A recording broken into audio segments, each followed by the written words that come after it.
Welcome to Belgium. We are right now in Brussels, and it's famous for many things. Jean-Claude Van Damme, of course, is famous for the European Union. It's famous for comic books, Tintin, but it's also a group of food items. And right now I'm smelling the beautiful scent of frites in the air. Those are fries, and I've come prepared with the fries. Now, I'm a bit late, 15 minutes. I'm so sorry. I was waiting on the line. It seems like they ran out of fries, which seems to be the case again. This place is super popular, and they barely have fries left. Look at so there is the friture. I think that's how you call the person who is an expert fries maker. The fries are fried twice. Once they're left sitting there, and then they're fried when to order. And here I'm armed with fries and two sauces, a truffle mayonnaise and a Georgette sauce. And here's their huge menu. They also have hot sauces and everything. And look at that. Oh, I'm so incredibly excited. So look at how gorgeous these fries are. They do look really good. And I love that the potato skin is still on it. Perfectly crispy look, very fresh. Oh, I'm excited.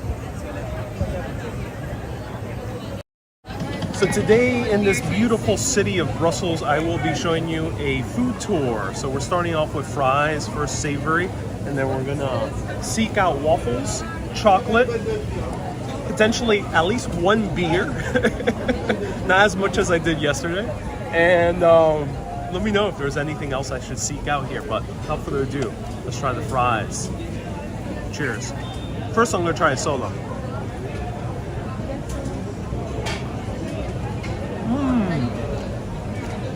Oh wow, that's a very good fry. Super soft and creamy in the inside.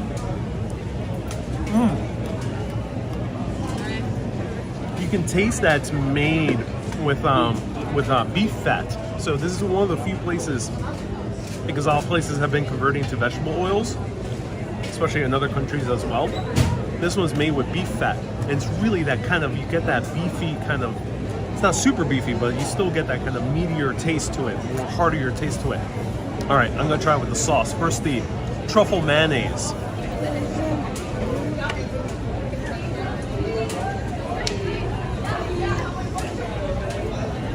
Oh my god. So this mayonnaise, wow, real shaved black truffle. The mayonnaise tastes really fresh and really good. Oh my god. That is the truffleiest truffle mayonnaise I've had very recently. I've had a few in the past. New York City makes some very truffle mayo. But this one, ooh, it's really good. Wow. So fries, big tradition here, made at these fry places. Sometimes they're like they're carts as well. It's like New York, and recently when we went to Copenhagen, has their hot dog carts. Here in Belgium, it is all about the fries. So I'm gonna have another one of these.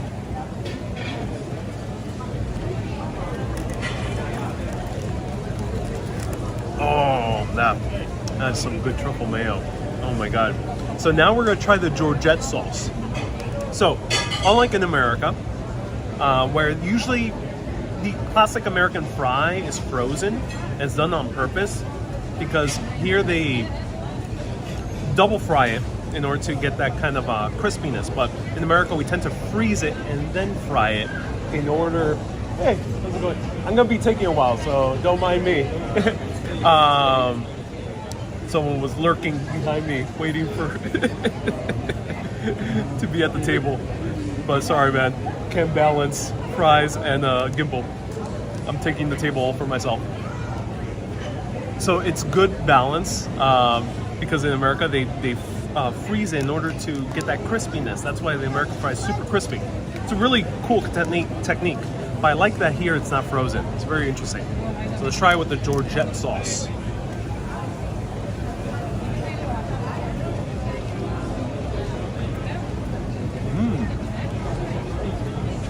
Ketchup is rarely used here. This tastes like it has maybe ketchup in it. I can't 100% tell. It's mayonnaise based. Usually frites come with just plain mayonnaise. But in Belgium, they do go a little bit crazier with their mayonnaises. Mayonnaises? How do you say mayonnaise in plural form? They go crazy with their mayos. It's really good. It's kind of tomatoey. Has a little bit of a hint of like relish. It's kind of Thousand Islands like dressing, almost like a Big Mac sauce. Let me try a lot.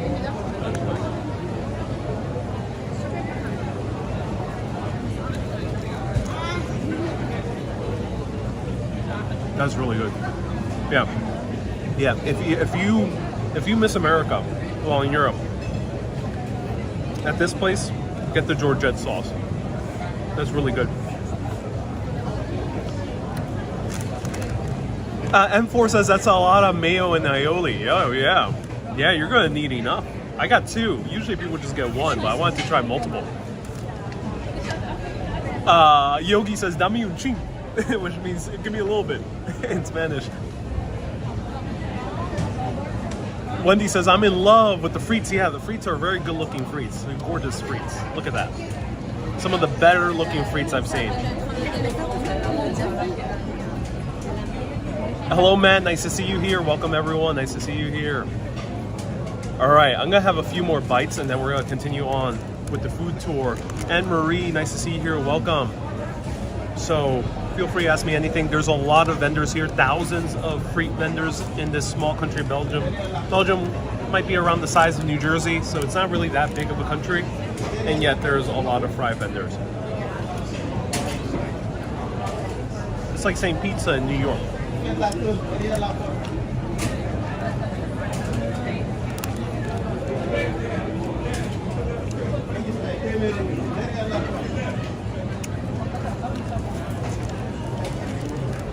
Only downside is I can't put this down because it's like a cone with fake newspaper. Anonsu says, I thought mayo on fries was strange enough. It's normal in most of Western Europe, even including England as well, UK. It's normal to have mayo. Or tartar sauce if you go to places that have fish and chips. In Greece, I remember it was tzatziki sauce, and they had other sauces, but ketchup is very rare. Ketchup is very rare in Europe. To Europeans, ketchup is weird. It's like, why are you putting sugar on my fries? Well, mayo sometimes has sugar.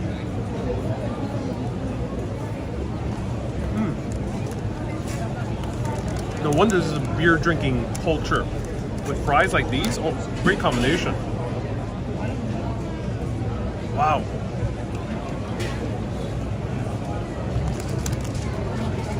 Yeah, really good. Oh my god, it's so good. There was a tourist couple just taking a photo as I was indulging in the fry. They were amazed by how amazed I was. Wow.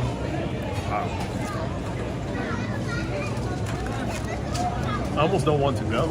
I just want to stay here looking at the frites being made. Let's zoom in.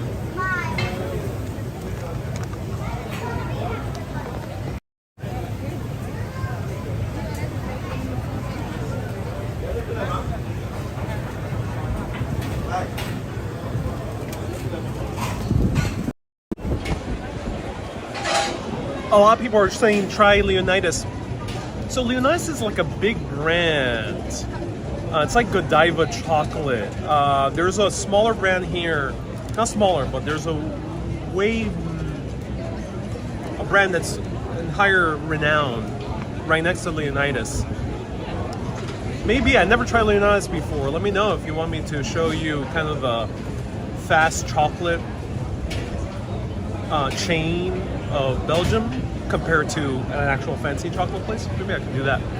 I'm gonna have a few more bites because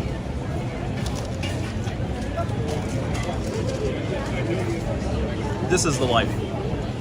Dr. Tachi left a $10 super chat. Thank you so much.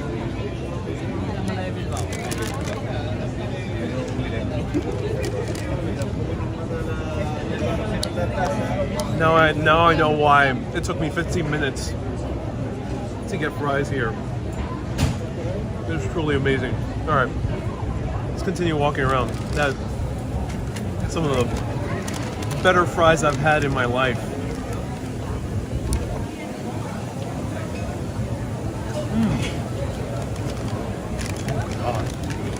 Wow.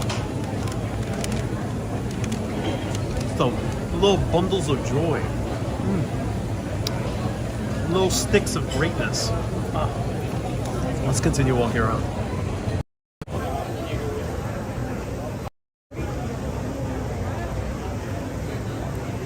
Ludo says, you look happy eating it. I am. All right, let the food tour continue. Mika says, I just had pizza for lunch. Yeah, uh-oh, I made a mess, but it's mayonnaise all around. Hard to balance. Sorry for the mess. All right, so here is Georgette. This is where I ate. Georgette Cafe. Highly recommend. This is right by the gallery. We're gonna see the gallery soon. They have a restaurant if you want some meat with your fries. Though I think the fries are good enough. I ended up spending, I think this was about €6-7 because I got 2 sauces. And now let's wander and find, I think before I indulge in chocolate, I think I need to find a beer, at least one beer. So let's do that.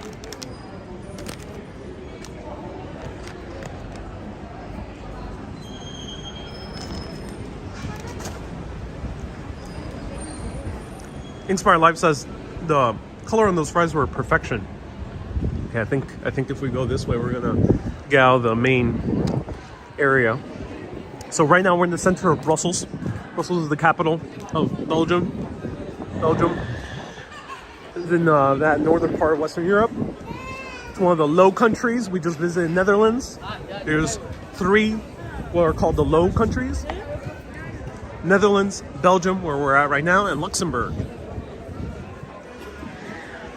They have similarities in terrain. They're all pretty low. Netherlands is much flatter, but this one pretty low as well in elevation. Not that many mountains. I don't think there's any mountains in Belgium.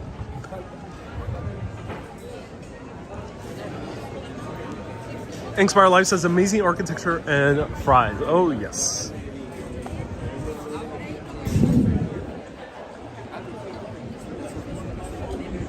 Debbie says, what language do you speak? Oh, Debbie. That's, usually that question is easy. Anywhere you go France, they speak French. You go to America, they speak American. You go England, they speak English. But here, it's tough. It's tough, Debbie, to even answer that question. In essence, Belgium is a mishmash of 2 distinct cultures. The Flemish, which is the area of Flanders, and they speak Flemish, which is basically Dutch. It's like a dialect of Dutch. We're very similar. The government actually wants to lean more into just being Dutch. And then you have Wallonia, which is French. But even Wallonian has a little bit of kind of different sound to it. It's like saying Canadian English versus American English. People in a very small area in the south of Belgium, which is German. The thing is, the Wallonians don't learn Flemish/Dutch. And the Flemish learn French. That kind of Dutch culture permeates through Flanders as well, and they do learn French, but apparently they refuse to speak French in many capacities, including governmental capacity. So, what is there to do? Well, they speak a lot of English too. And then Brussels is a bit weird because Brussels is a French-speaking city surrounded by the Flemish area of Belgium. And yesterday I went to see a film in the cinema here in the galleries. Really cool. Go to my Instagram story if you want to see a screenshot, because the film was in English. I saw Everything Everywhere All at Once. Great film, American. But it had subtitles. And 2 subtitles. One subtitle was in Flemish/Dutch.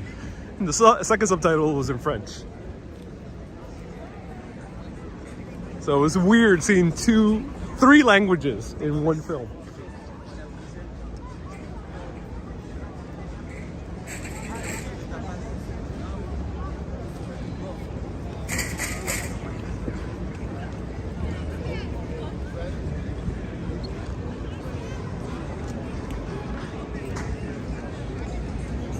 Rhonda says, become a patron and you get to see more videos. Indeed you do. Thank you, Rhonda, for shouting out patrons. And Mega Urbanists end up getting postcards. And I will be sending a few postcards from Belgium. So some cool postcards here, but I also have more places to cover. So if you're a Mega Urbanist, you'll be getting postcards from here, or the places I end up covering in August. Also, bonus videos.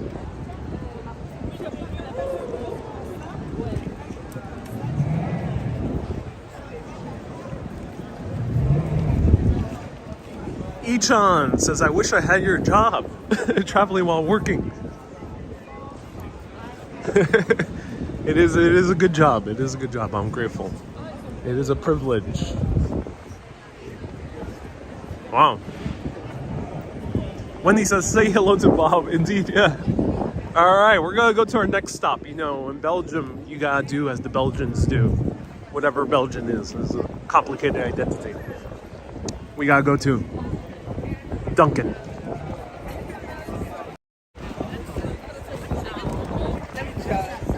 Wait a minute. This is not Belgian. This is from Boston. What is a Boston chain doing here in Belgium? Alright, this is like the shopping area. We're going to backtrack and go back to the food area. It was a nice little detour, but we should not get too distracted. Beer is in order before we dive into the world of chocolates and waffles. Ryan says, ah yes, Dunkin', the great Belgian restaurant. Indeed, indeed.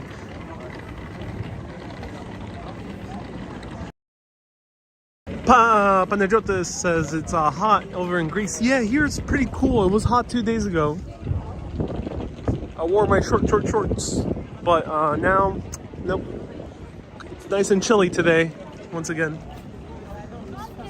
Susie says, is this Barclay Center? It kind of looks like Barclay Center, you're right. Yeah, it's a pretty commercial area. We're backtracking. We're going back to the food area.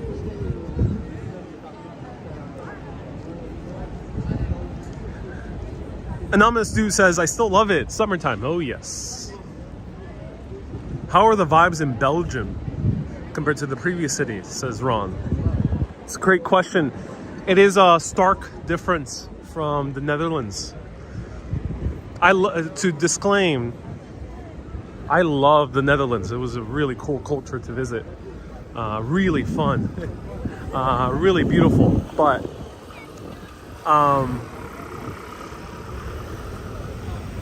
it's mostly about work. The entire country runs like a well-oiled machine, is really efficient. Everything is easy, taking the train, going to a museum, going for a bite to eat, buying something at a store. Everything is so easy to do in the Netherlands. It runs so well. But there's not that much kind of casualness. You got a little bit with the cafe culture and sitting down with a nice pie and a coffee with a little cookie. That's nice. not too much, you know, kind of casual culture. And then it's pretty quiet after 6 p.m. So it's nice to come to a culture here in Belgium, just 90 minutes away. It took me to get here via high-speed train, where it's vibrant, things are open until late night, a lot of people out in the streets, and this is a pretty small city compared to other cities we've been to. A lot of people out in the streets, lots of bars, lots of people chatting. So you have a little bit more of that French influence here.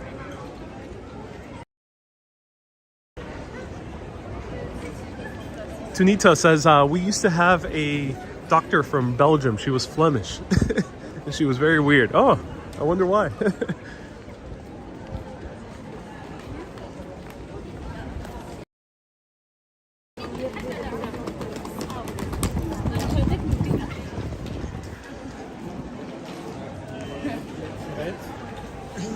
Photos from New York says, thank you for the stroll of the stream in the background. Ah, thank you so much for tuning in. Ariel, is there a nice breeze? Says Anonymous. There is a nice breeze. Yeah, the air is here pretty clean.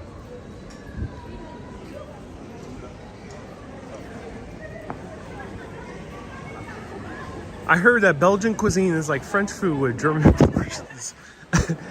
I don't know. Yeah, I've only had one place. I had a great beard smothered stew. Oh, it was so delicious. However, yeah, the portions, it was quite a bit of meat, but they gave me like 2 or 3 veggies. They gave me like 3 pieces of broccoli. It was too little veggies for a lot of meat. That was my only Belgian restaurant experience.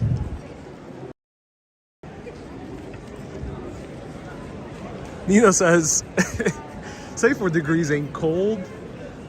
Surprised you feel cold. I'm exaggerating, of course. I'm not freezing or anything. I just really like hot weather. I really want 100 degrees Fahrenheit so I can whip out my short shorts.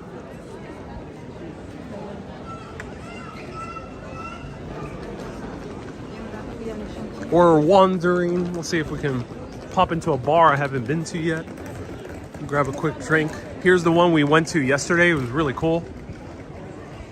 This one is the oldest bar in all of Brussels. Au bon vous temps. When he says, have you your shorts? Yeah, nope. Nope. Too chilly for shorts.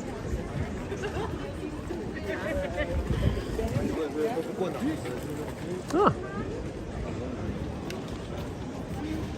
Let's go the long way around. We had this in Paris, this place.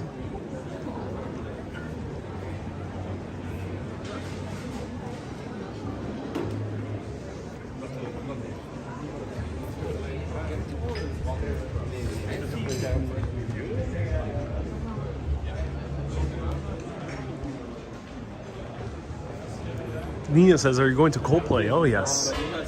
Gonna hang out with Chris. He's a cool guy.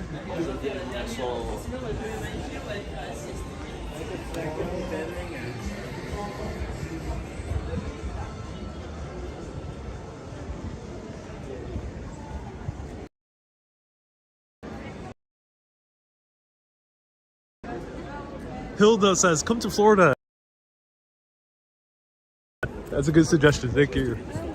Oh, what is this building? Oh, look at this.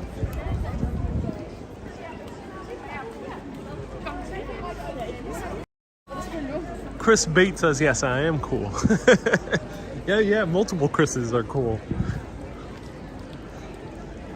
Nina says, it feels so much like New York City. Yeah, there's the New York City energy. Similar to Paris as well. Stark, as I mentioned, stark difference from either Netherlands or Scandinavia.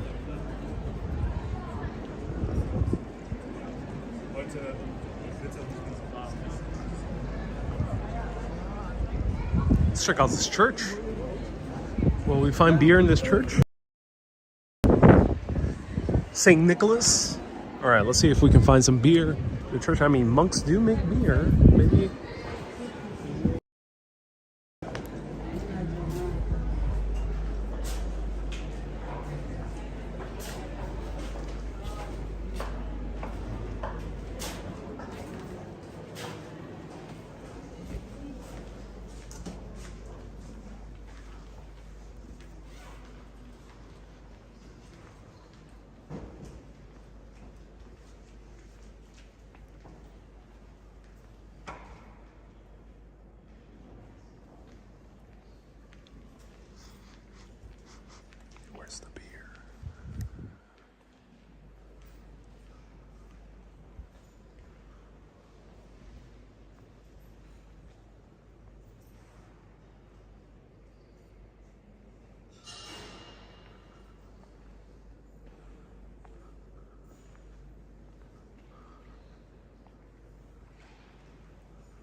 beautiful.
No beer in the church.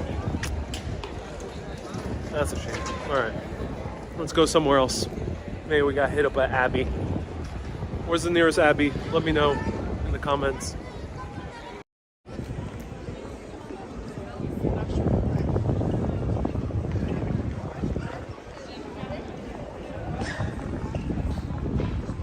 Andrew says, how did you feel after the pint that a random Aussie bought me? Oh yeah, that was quite a hefty pint. I was hungover when I woke up, but I did enjoy the movie that I saw after the live stream.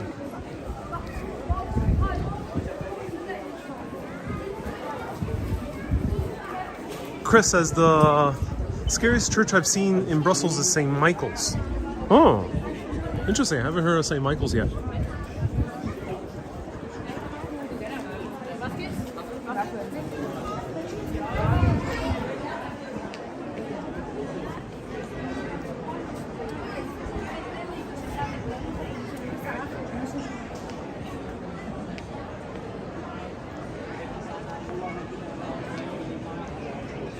Aldo says at the Grand Palace there is plenty of beer. Yes. Look at this. This is the old market. City Hall right in front of here. We saw this yesterday while wandering around at night.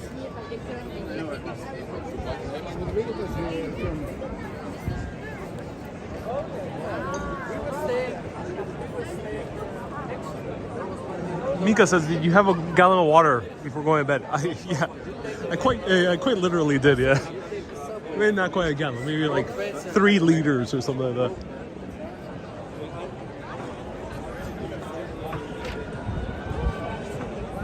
that. Taylor sent 100 stars. Thank you so much, Taylor. Cynthia says, lots of tourists. Oh, yes. It's a touristy city.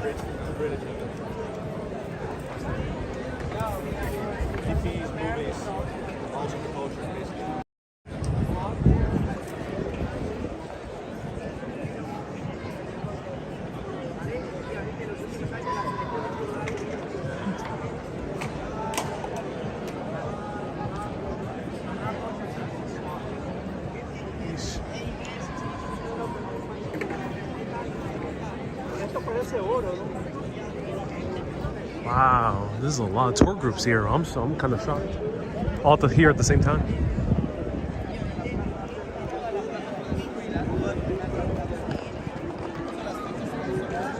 Cynthia says, I didn't know Brussels was touristy. Yeah.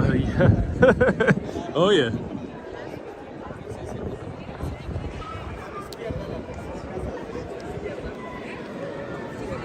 All right, let's go into City Hall. Let's see if we can find beer at City Hall. Will we find beer in City Hall? Let's see.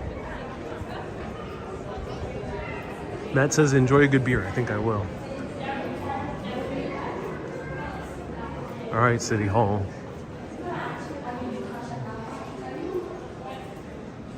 Kate says it's a star party.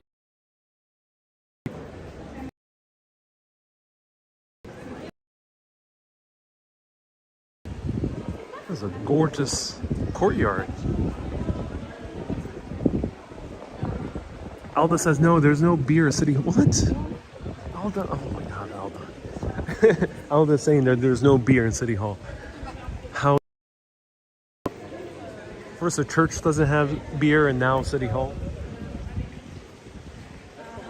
I thought this was the beer capital of the world. Came flowing out of the fountains. Oh, let's see. Let's see if that's actual beer.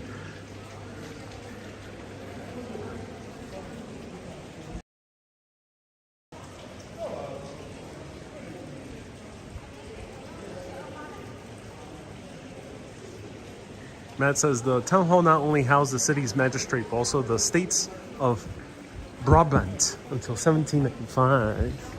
Ooh, thank you so much. No visit today, it's closed.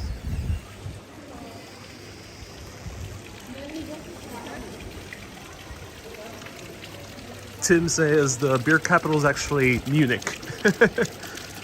Yeah, the Germans like to claim that they're the beer capital.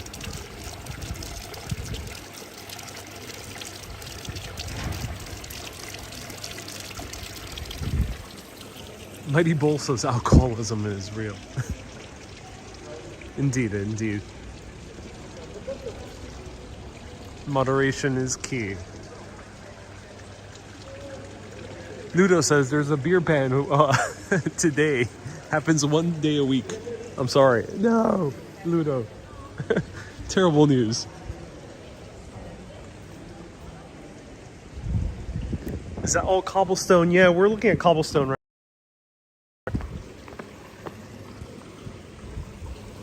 They're not misshapen, so I'm not sure if they will be considered Belgian blocks.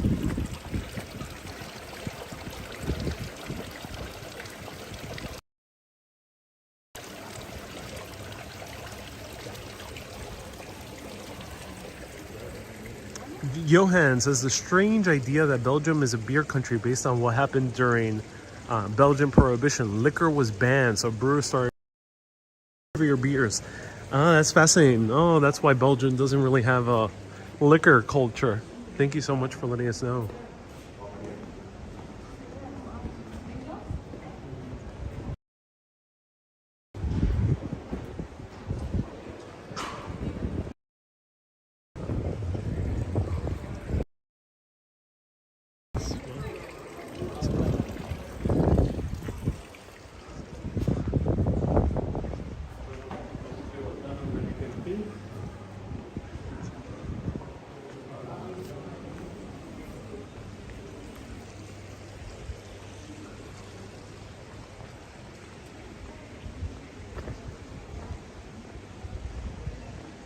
Cynthia says, have you had waffles yet?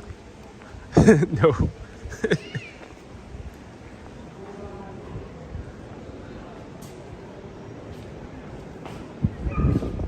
So this is the Brussels Town Hall, built around a rectangular courtyard. This set of buildings dating from different eras remains one of the major exemplars of Gothic civil architecture in this land. Designed by John J. van Thienen, the first building in L shape was finished in 1421.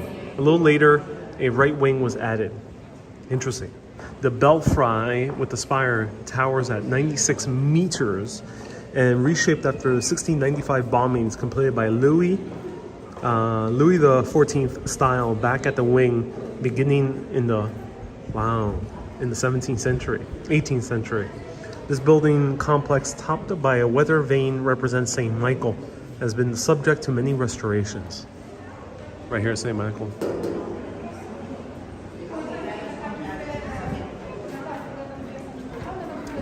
Taylor says, are American tourists obvious?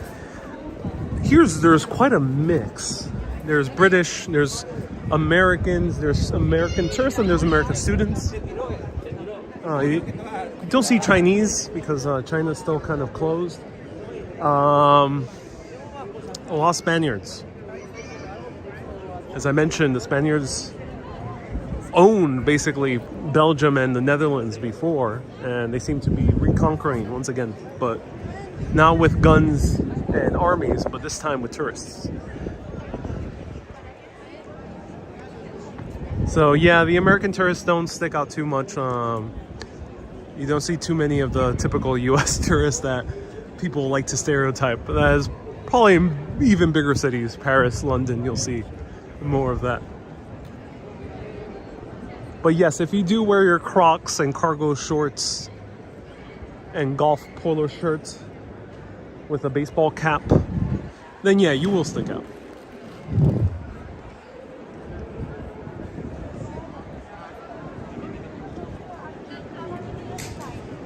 Soldier says, buy foodie. I will. Stay tuned. We're taking our sweet time. See, there we go, Spanish tour. Sorry, no, only English. Sorry. She was asking something about Guildhall. Not sure.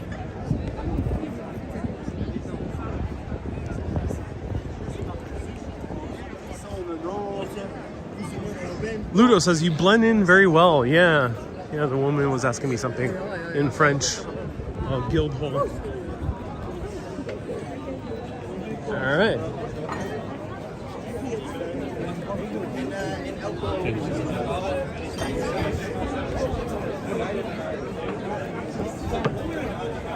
Bonjour. Just for one, just for drink. I could say anything. Perfect. Thank you.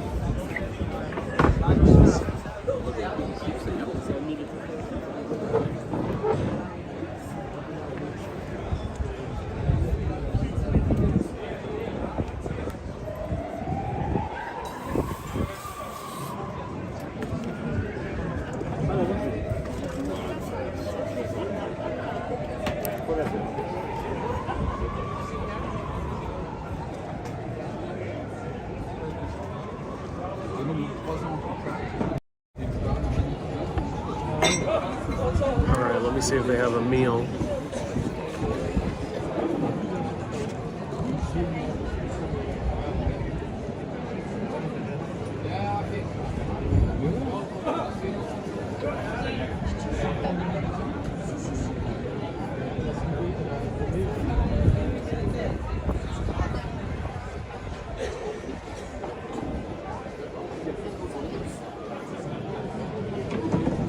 Alda recommends try Duvel. You know, I am not going to try Duvel because that's like such a big brand. I'm going to try, see if there's a Trappist beer, which I think at this place there might be. But thank you for the recommendation. I'll try Duvel at least once, but probably not for this particular meal. And it is tempting to get food.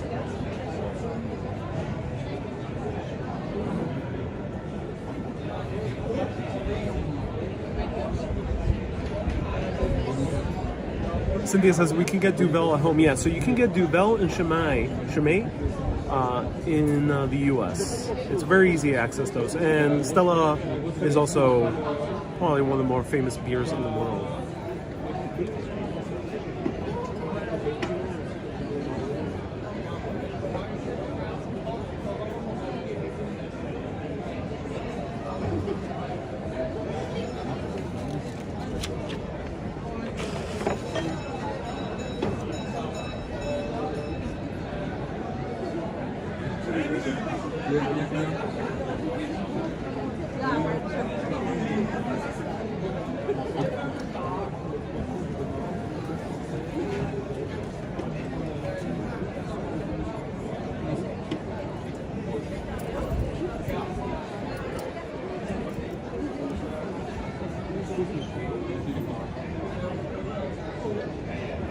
Bonjour.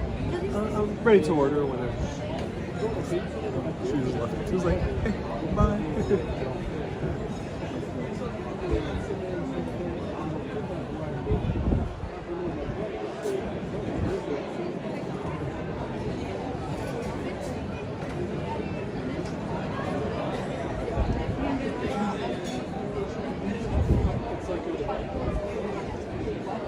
Cynthia says, yeah, service is not what it is in New York City. Yeah. Don't expect it.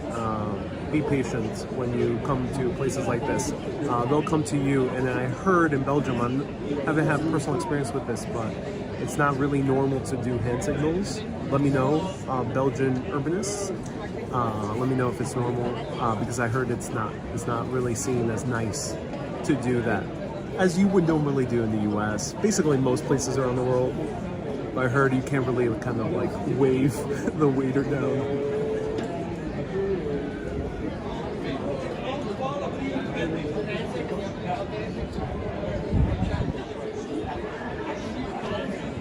Yogi says, Ariel has gray hair. Indeed, I do. Yeah.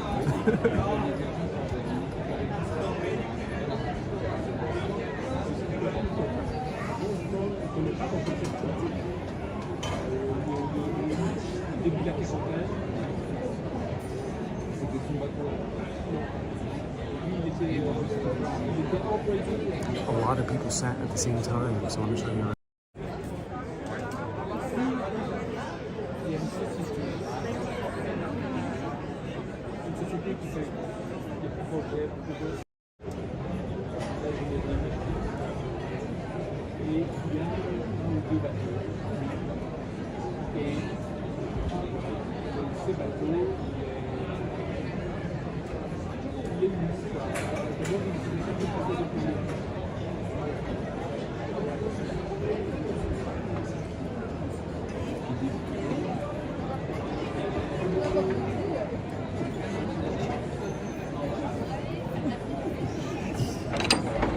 Ready to order whenever. I know. Yeah, I'll have Mussels, and then do you have any Trappist beers? Trappist beer, yeah. Yeah, which one? Blonde or dark beer? Blonde, please. Blonde, okay.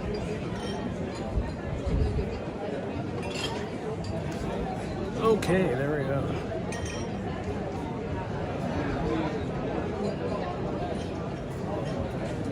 Mussels white wine, Mussels garlic, Mussels mayonnaise, what do you like? Mussels garlic. Nice.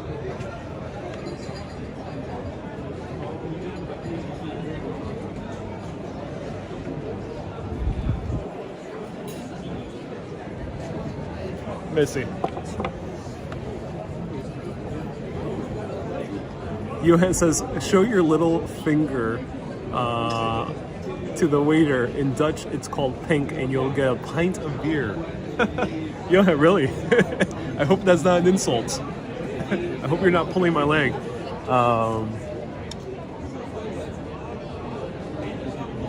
Andrew says, yeah, blonde is the easiest.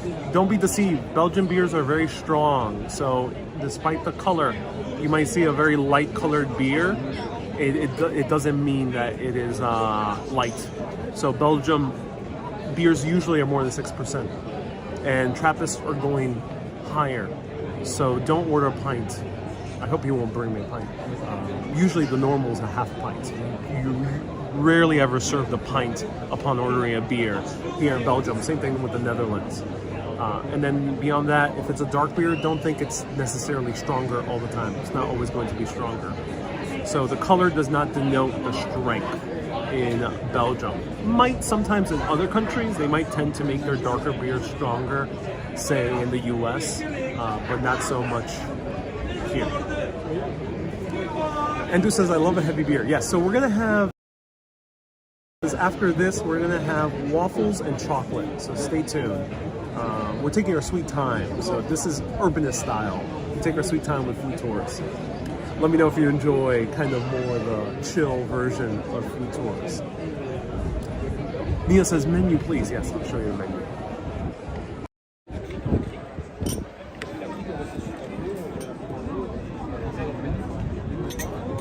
Uh-oh. I'm gonna pay a lot more for mussels. Oh my god. It switched over to dinner menu right over here. Uh-oh. So thank you everyone sending for super chats. I'm in for a doozy of mussels. Because they just switched over to the dinner menu. I did not realize. So here's the menu. We have a lot of things. We have different soups, salads, croquettes. We have mussels. We have pasta. A lot of things. You know, you don't expect, if you're in a major square like this, do not expect like top quality food. It's not going to be the case in major squares, most places in Europe. I can't really think of, maybe there's a few cities in Italy where a major square like this would have good food, but generally most places in Europe, if you see a huge square like this, don't be expecting top dining. Or budget eats. You're going to spend more money, and you're not going to have the best quality. But in essence, the money is not really for the food, it's for the view. I don't have the best view, I decided to take this back seat, but it's for the view.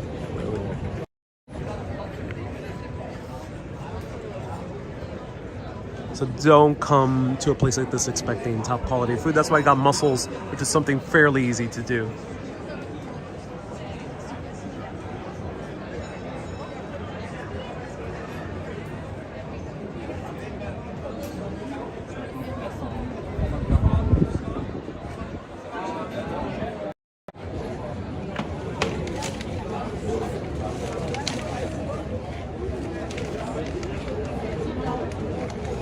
Kay says, Andrew says mussels in Brussels. Yeah, mussels in Brussels is not only Jean-Claude Van Damme, it's actual mussels, the seafood.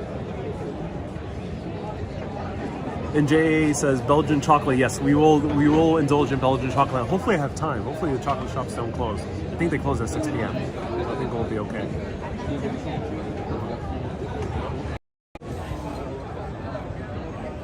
Merci beaucoup.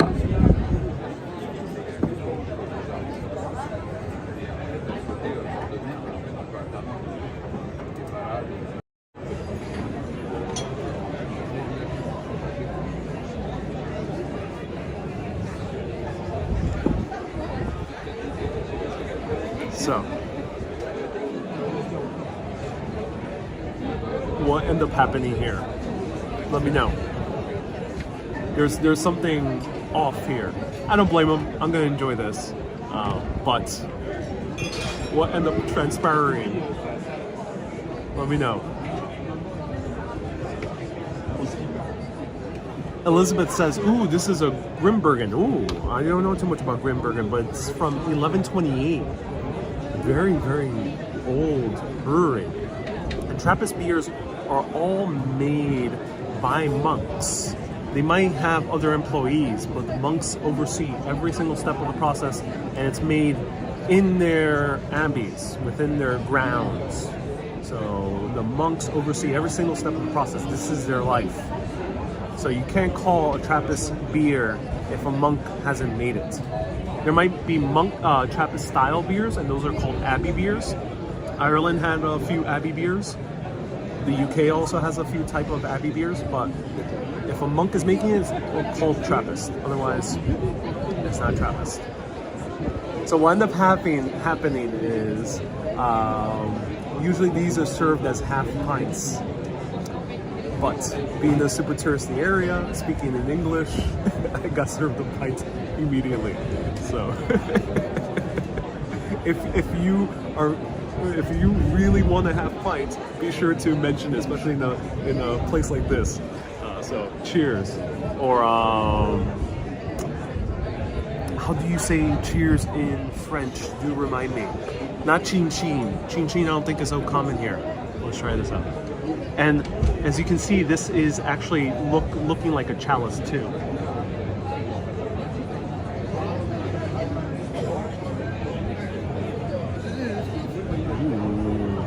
Wow. Elizabeth says santé. Thank you. Wow, this is so good. Great beer, very refreshing. Ooh, wow.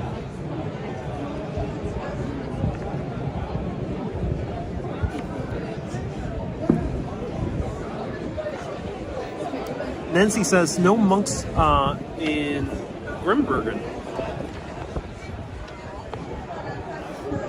Do let me know, because then it's not a true Trappist beer, if anyone can verify. Oh, wow. Regardless, you have a slight malty aftertaste, super refreshing, very fine bubbles.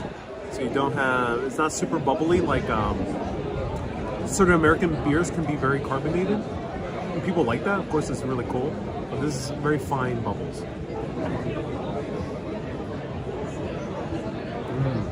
It's really refreshing, crisp. That's the best way of putting it. Not too many complex flavors though. It's kind of more of a straightforward beer.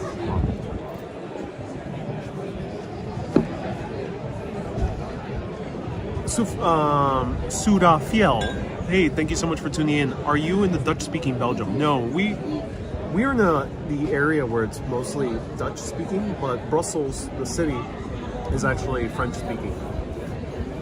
So if we just go to the next town northward, we take the train 30 minutes, 40 minutes out, we'll start seeing the Dutch-speaking areas. And I will be showing you a Dutch-speaking area, a Flemish-speaking area here.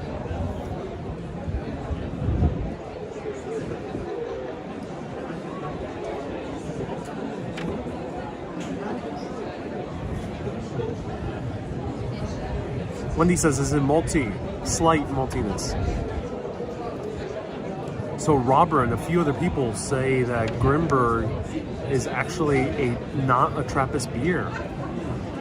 Ooh. All right, ladies and gentlemen, you learn from experiences. This is not a true Trappist beer. Tisk. Not true Trappist beer, no. It's still great, but it's not true. So, if you want to have if you're a beer connoisseur, either know what you want or go to the pubs I showed yesterday. Those two pubs or bars were the real deal with finding Trappist beers.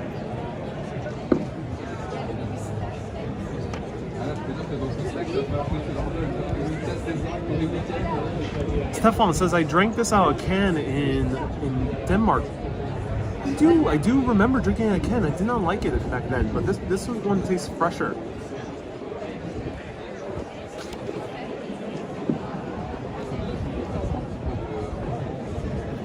Sweet says, it's very tasty. I mean, I thought it was a Trappist beer because I asked for a Trappist beer, but that's okay. Renee says, just go to a monastery.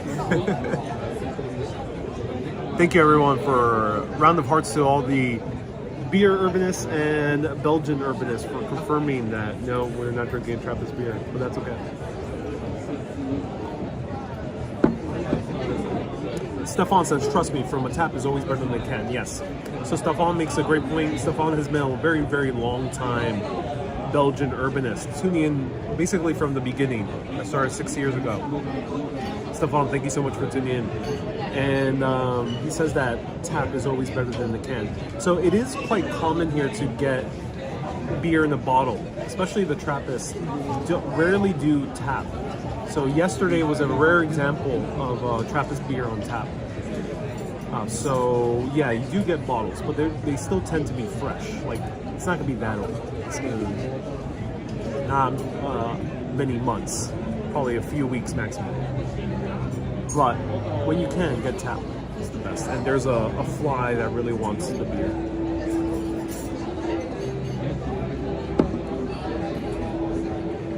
There's a museum of beer nearby, says Chris. Ooh, cool. That's awesome. Let me show you more of the vibes. Trappist beer, the name is protected. Yeah, that's why I'm a bit shocked. I asked for a Trappist beer and the guy gave me this. Let me know, is this normal, Belgian urbanist? Do let me know, is this normal? Where I asked for a Trappist beer and he gave me an Abbey beer. Let's see.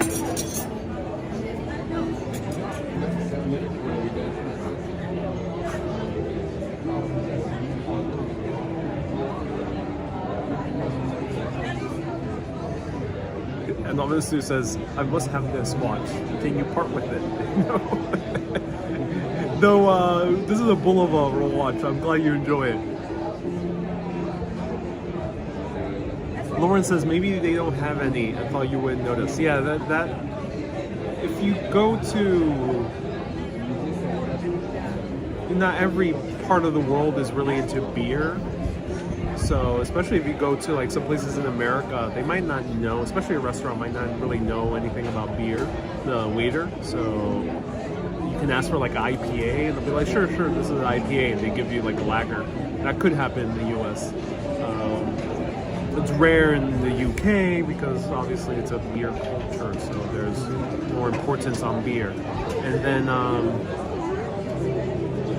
but if you ask for wine at a British restaurant, for example, and then they're not high end, they're not fine dining, they might not really not know anything about wine. So yeah, you have to take that into account.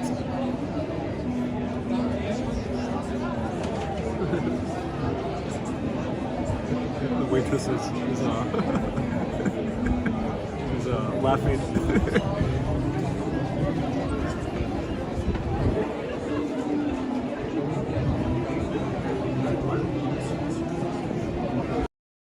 Which instrument are you hearing? Someone's playing the guitar, but they're out of view.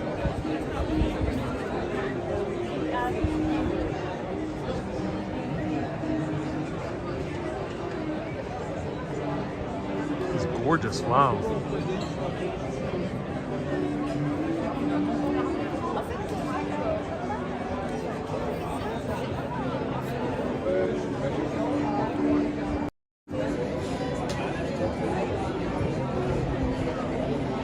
Nancy says American beer is not good. A lot of people know only American beer due to the major brands, and they're not the best because they're very commercial and highly processed and not fresh.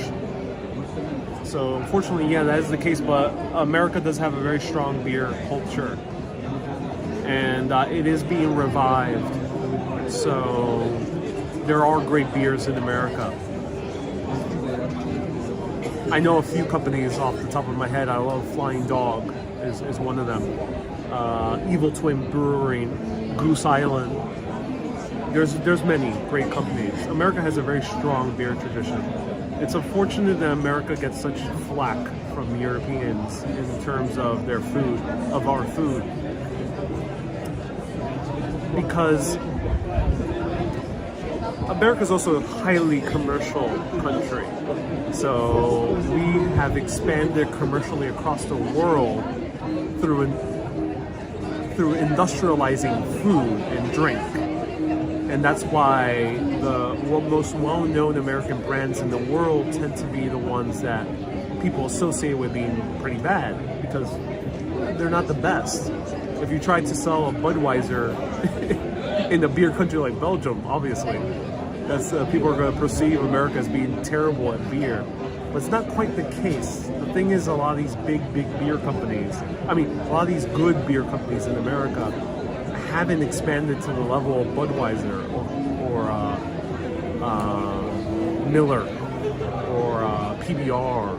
I'm not sure which ones are popular here. Brooklyn Brewery. Brooklyn Brewery is pretty good, but of course. So that's the downside of America. Same thing with chocolate. We have a good chocolate tradition. The thing is, everyone just knows Hershey's, so they think American chocolate is terrible. And then we have a good, amazing burgers. The best burgers in the world, you'll find them in America. But everyone just knows McDonald's. We also have some of the best pizza in the world, of course. But most people just know Domino's.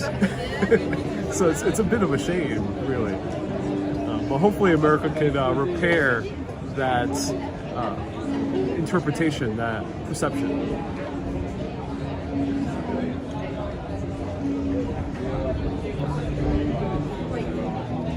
Yes. Yeah. Go for it. Yes. No worries. Watch out. Please put it on YouTube. You got it. I'm sorry for the No, fries. it's okay. And you get That's okay. for the rats. It's for the rats. Yeah. Round of applause to the waitress. She got nervous. She knows I'm making a YouTube video. All right, let's try this out.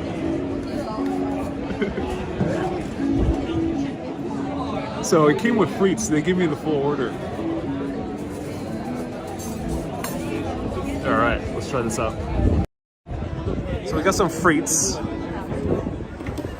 And look at this. Oh my God. That's a lot of mussels. I'm not gonna be able to eat all of that.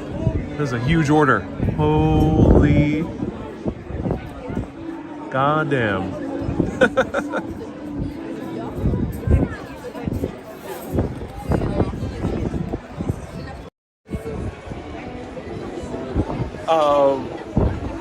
She got stage fright. No, she was like excited to come on camera.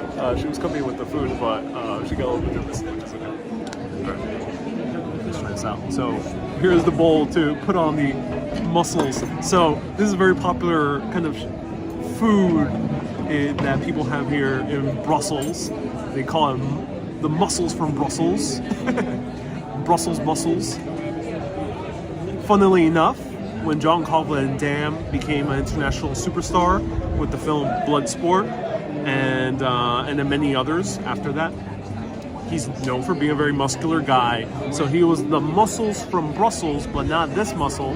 He was the actual mussel. So I just want to see Jean-Claude Van Damme eating this because I think that would be the coolest thing. So here we have a mussel from Brussels, cooked. These are cooked mussels, and we have a fly who wants one of these.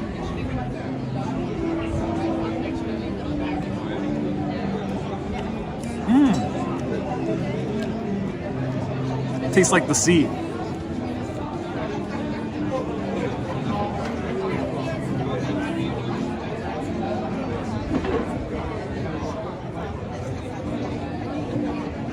Anonymous says you look like $1 million, and Caroline says another great looking shirt. Thank you so much. I think that's why I was given the most expensive order. Specify when you're at a restaurant in a touristy area. Be specific, ladies and gentlemen. Learn from my mistakes. I was not specific enough, so I got like the full dinner order of mussels. I'm not sure if fries are supposed to be included. I'm not sure if they charge me for fries. I don't know. But I don't think this is super common. I think just because we're in a super touristy area. Some countries do watch out though. There's other countries that are much more.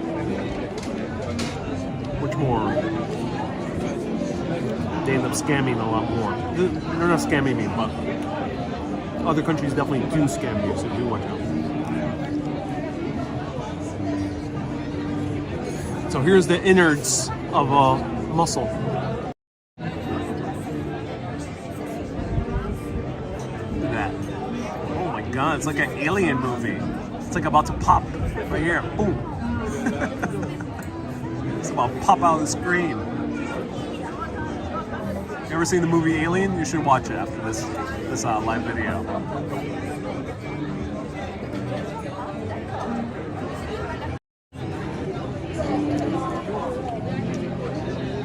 So yes, it is slimy. That one was extra slimy. This one. They are slimy. They're slimier than, I mean, they're less slimy than a oyster. So oyster is probably the slimiest. So you have oyster, you have mussels, clams, scallops. Probably is the from most slimy to least slimy. Let's try the frites. Oh. Good frites. Not as good as the other ones though, but these are passable.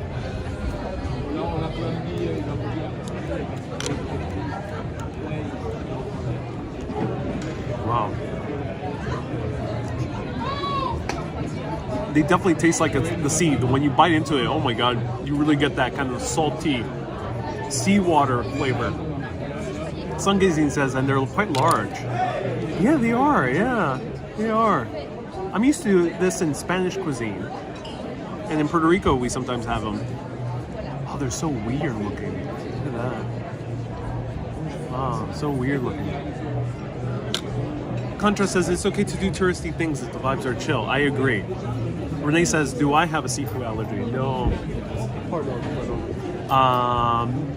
No. Luckily do not. But if you have a shellfish allergy, do be careful when you order food items at a place that sells shellfish.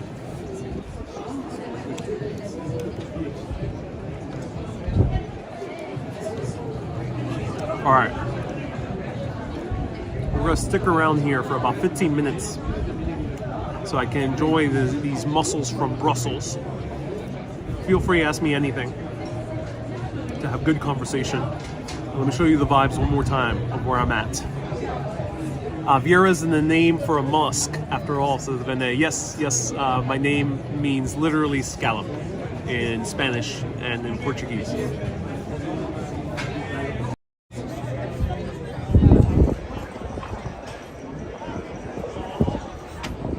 Great vibes. I like it.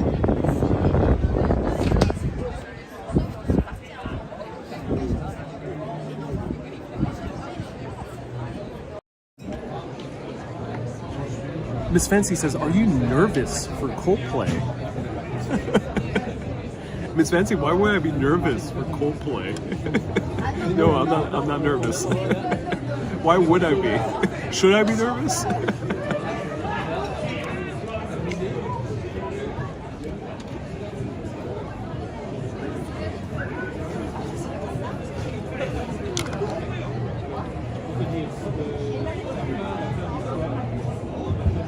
Enjoy your frites, says Gwen. Thank you so much, Gwen. Tracy, thank you so much for 200 stars. What time are you going to the concert?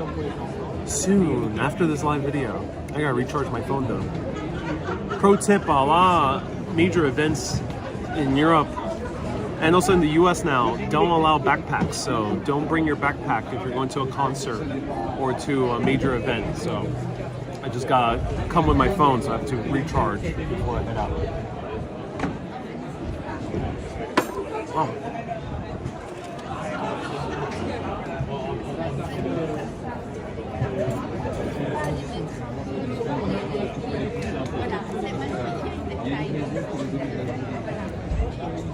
Oh, Miss Fancy means I'll be so excited I can barely fall asleep. You know, I love Coldplay, but I'm not like a mega fan. But I am indeed excited. But no, I'm not such a mega fan that I lost sleep over it last night. Your wanderings are off the charts this summer, says Inspire Life. Oh, I'm so glad you're enjoying it, Inspire Life. So these mussel orders definitely is something you share with more than one person.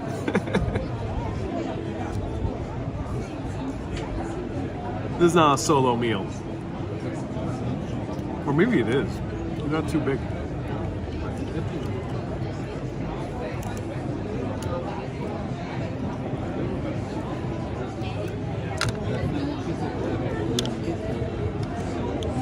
Wendy says, I'm in love with Chris Martin. Oh, I'm so glad you are.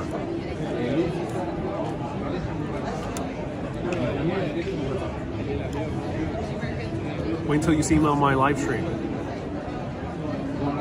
Shani says, which concert are you going to?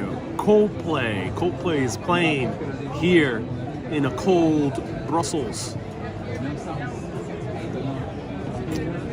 One says maybe you'll see Dakota Johnson. Mathona says, are you in the square? Yes, I'm in the main square, the old market square.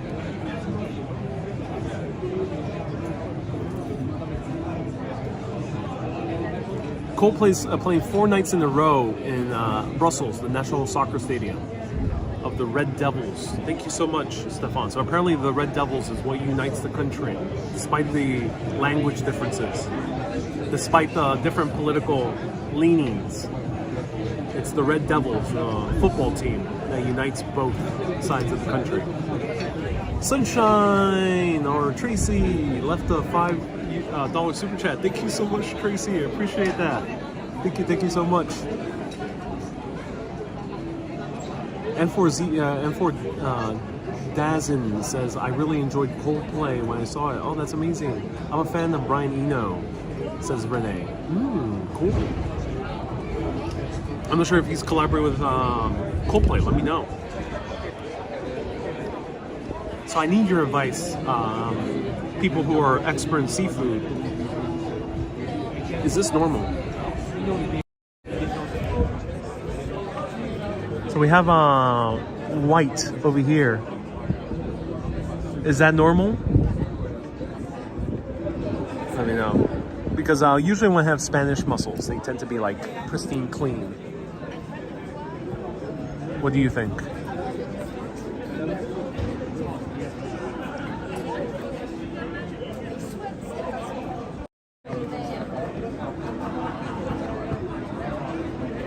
Fiami says no.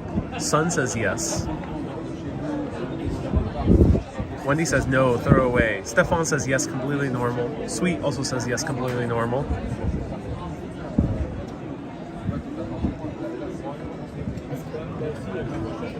It's the garlic? That does not look like garlic to me.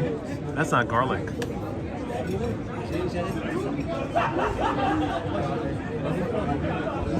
Sometimes you'll get barnacles on them, and that's what it looks like after you scrape it off, says M4. So what are barnacles, M4? Do let me know.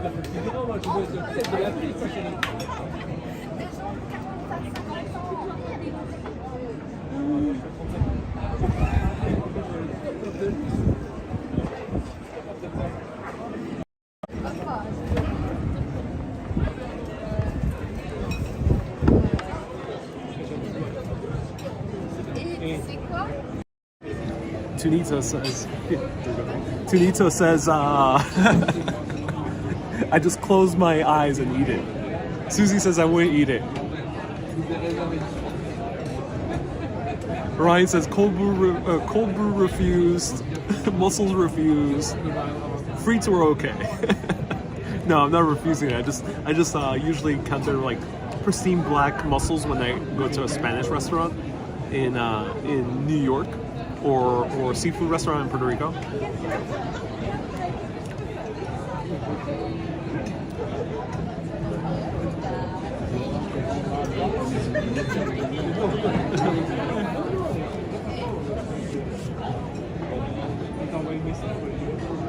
Fang says, question, how much is it? This is gonna be expensive. Oh yeah. I end up getting a full order of mussels. Oh yeah.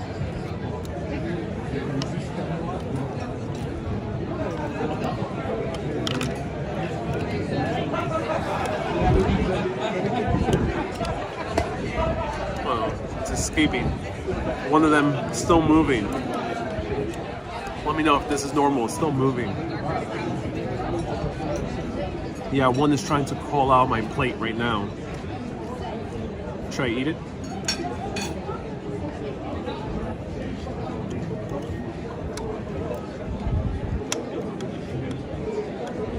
This one's odd. Look at this. This one's pure white. This one's weird. Alexander says, does it have legs? Just tentacles. It had little tentacles. Sylvia says, really? No, I'm joking. No, there's nothing moving here. I'm joking.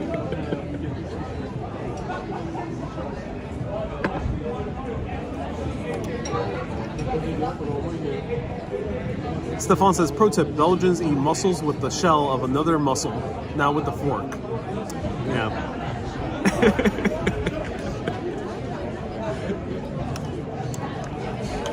I gotta admit, this is a bit of a weird dish. I've had it a few times, but eating it, it's a bit weird.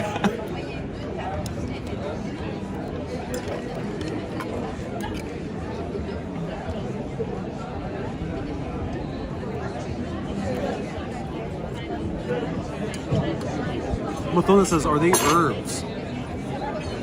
They are herbs. Okay. This is working my appetite for some good waffles. I think now my body's saying, okay, time for some waffles, time for some chocolates. Mathona says, looks calcified. Yeah, do let me know.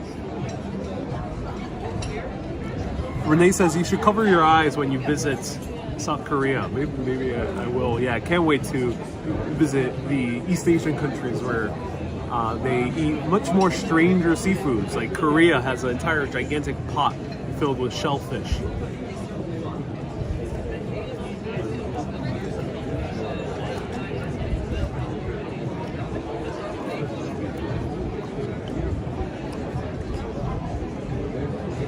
So someone asked about the herbs. Let's try them.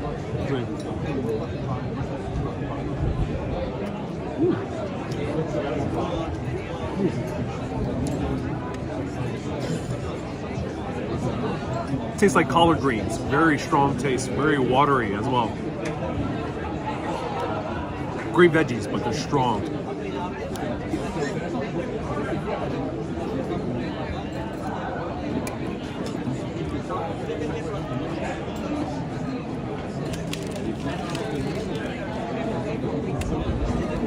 Expert Life says you should have the waitress as a guest. She seems to like the camera, I think. The Tubester says we need to accommodate her enthusiasm. Yeah, I think the waitress really does have a keen eye for the camera.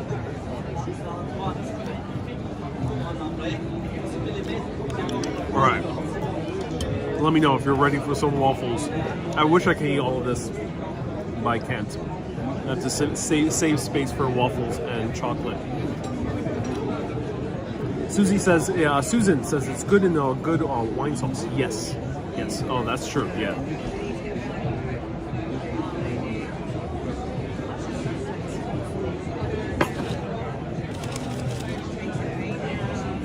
The fries are good though.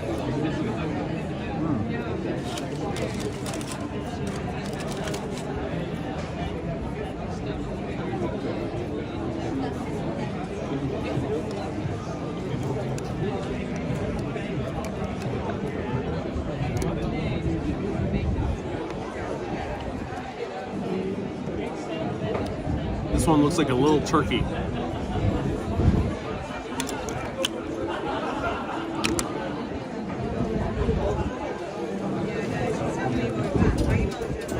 This shell's broken. Oh.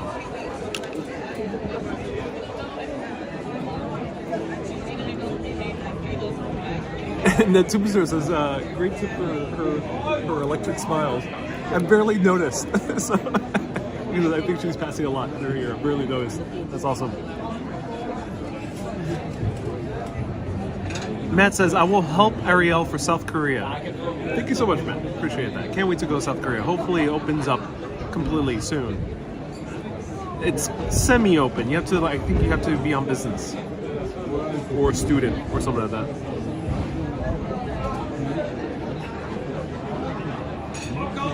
Jay says, I think people with Belgium now watch the show. It happens every new country I visit. I usually get viewers from that country.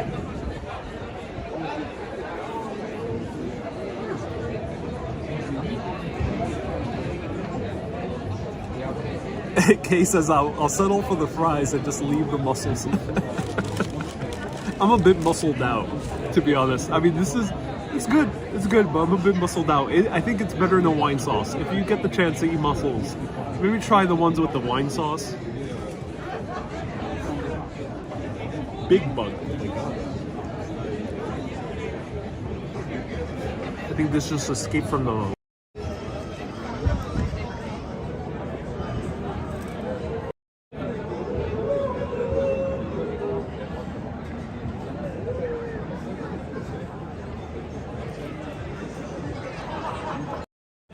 Wow, what is that? Hopefully that did not come out on one of the mussels. Is that the thing crawling in the mussels? No, okay. It wasn't.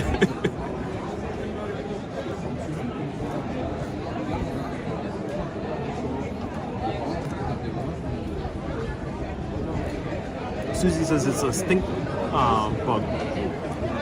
More of those.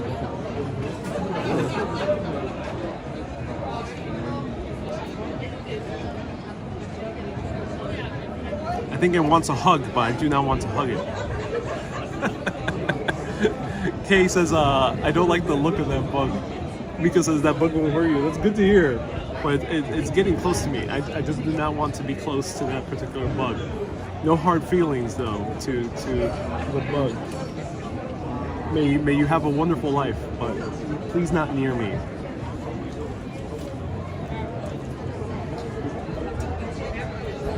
Alexander says it's included in the price. Eat it.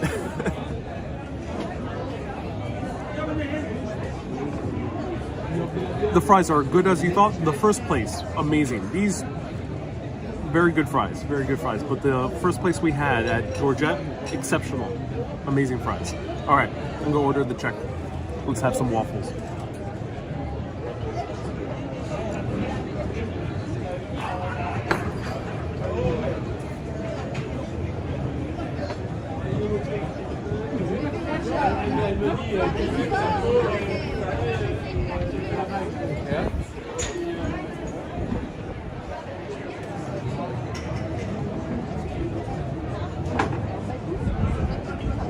Wendy says, have you finished?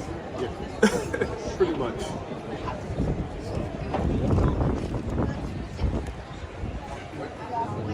Have you seen the mannequin piss says pass? Yes, the previous live stream. So if you want to see more of the architecture, more wandering around this beautiful city, watch the previous broadcast afterwards. Susie says, yes, calm my stomach with some waffles. I'm really excited. Hopefully this bartender comes out so we can pay the check.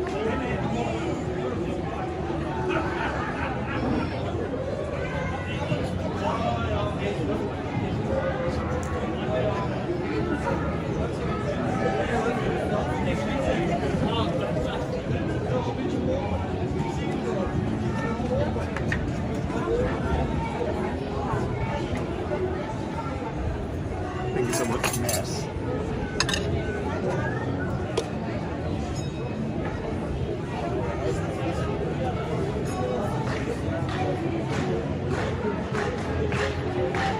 Brenda says, new haircut, I like it. I'm so glad you do. Mikkel says, waffles with some chocolate. And Lisa says, looking good. I lost my napkin. It flew away. It escaped like one of the mussels did. Went flying away.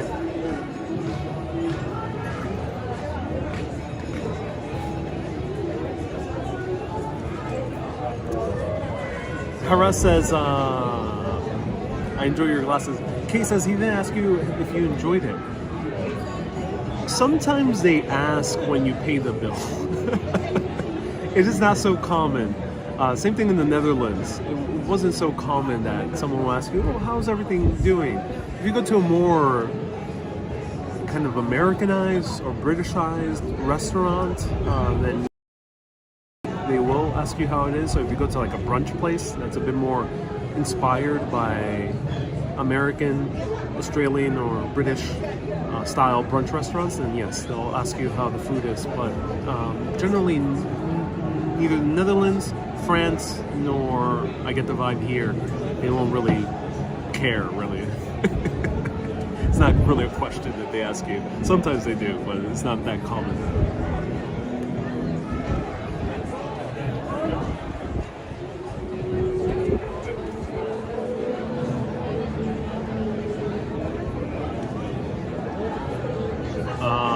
Someone asked me how much longer am I here. This is only a weekend trip. Then we're off to a different place, a different realm. How's the coffee in Belgium? Not so good. Not so good. No, this is not a good coffee culture. There is no coffee culture here. It's barely any coffee culture. There's only, even in the city center, there's only really 2 coffee shops. One of them was horrendous. I tried it on my last live stream. The other one I went to was for a brunch place. It was called Frank's. They did good coffee there. And then I've been to one other place called Little Acai, I think it was called. And that's like a acai bowl place. Very casual. They also have great coffee there. So only 2 places I encountered with good coffee.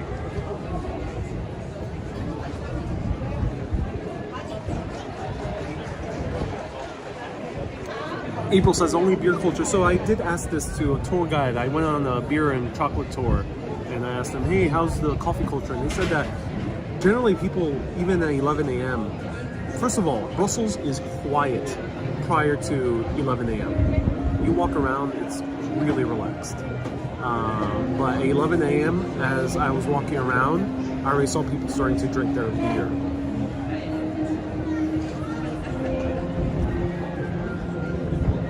And Hasrani says, I can't wait to you to visit Bali, Indonesia.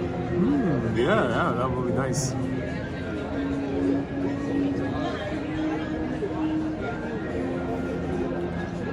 How many hours till the concert? You know, it's pretty unclear when they're starting. I think they start at 8:30. So I gotta go soon.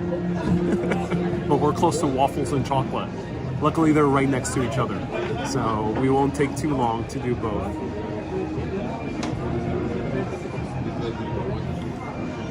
It was funny, I bought my ticket on Ticketmaster for Coldplay. And they did not mention the time at all.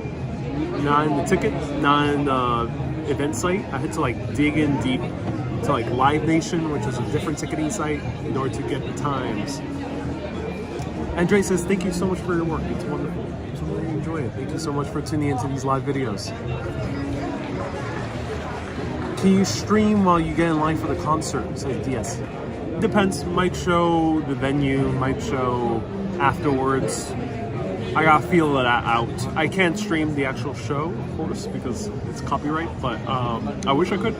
But I'll show you, I aim to show you the venue if possible. All these things have to be felt out, so I'm going spontaneously. And every venue, every place in the world has different policies when it comes to cameras. Mika says, who's the supporting act? I have no idea. I don't recognize the band's name. There's 2, but I don't recognize them, so I don't know who they are. And I have not committed them to memory. Don't wear that shirt, they'll swarm you, the ladies.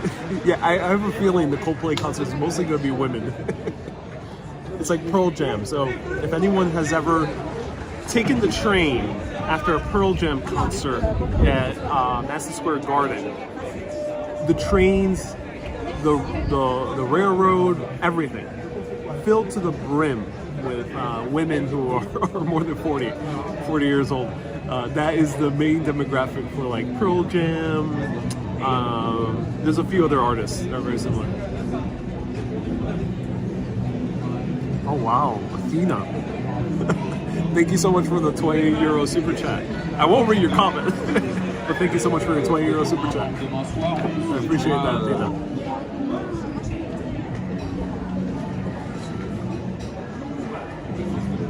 Susie says, wear a Coldplay shirt. Maybe. Have fun at the concert. It's one of my bucket lists. Yeah. Thank you, everyone. Thank you, Athena, for the 20 euro super chat. It's so kind of you. So Athena's sponsoring part of this meal, which I have a feeling is going to be very expensive. So thank you so much. But now waffles. I'm so excited. The check can come soon enough. I really want some waffles. Waffle place, please do not close. Luckily, we are not in the Netherlands.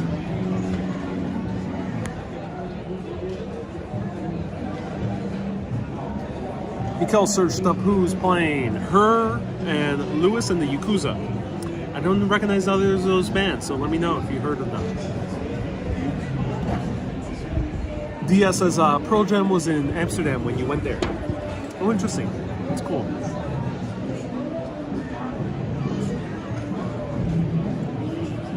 Gates open for the concert at 4:30 p.m. Yeah, crazy early. Supporting an act start at 6:30 p.m. says Kay. Wow, people are doing their research. Amazing. So soon. What is the country with the best food so far, says Mathona? Italy, by far. By far has the best food in the world. Italy is pretty ubiquitous in terms of its great quality. Almost you find it everywhere. And high-end restaurants are affordable also, which is very interesting. You can find the little trattoria and a tiny little residential neighborhood is going to have some of the best food in the world. I went to a restaurant with 1 Michelin star spontaneously, no reservation, which in Italy I do recommend making reservations, but just to illustrate how easy it is to find good food, I went no reservations to a 1 Michelin star restaurant in a residential neighborhood in Rome, run by a couple, and they were working there. They were serving the plates. They waited the tables. They had amazing suggestions, and then I ate some of the best food of my life. And that's the case everywhere. Bakeries have some of the best pizza ever in Rome, at least. In Naples, you can have great pizza for €1.50. It's truly a magnificent country for food. More so Rome and below. Actually, Florence, Tuscany and below. Once you start getting to Milan, not so much, but Tuscany and below, amazing. France, of course, has some of the best pastries in the world, but great food to eat, meals, it's a bit harder to find. You have to really be discerning as to where you go. And you're not gonna find places that are too special. At least, especially in Paris, things are meant to be more casual. I think the guy forgot the card machine.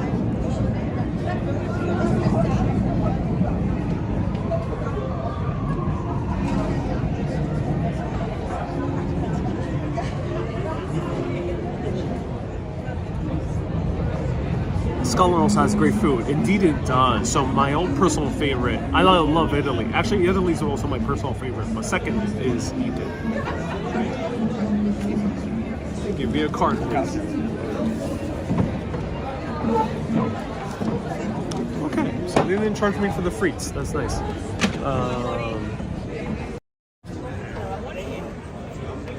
Thank you so much.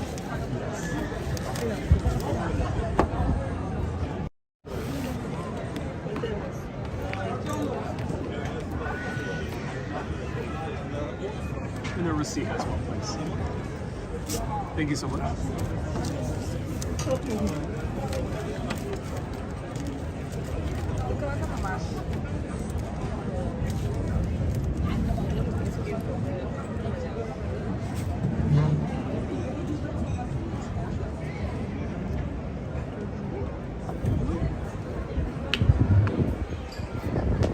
So that was Happy Roos. Nice restaurant. Chill.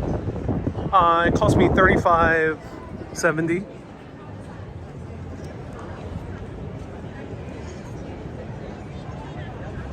So 35. Let me see how much exactly it was. $35.20. It's not really, people really don't tip too much in these countries. Unless if you get super exceptional service, then maybe give a little bit of a round up if you're paying in cash. But it was great. I mean, not great. It was good.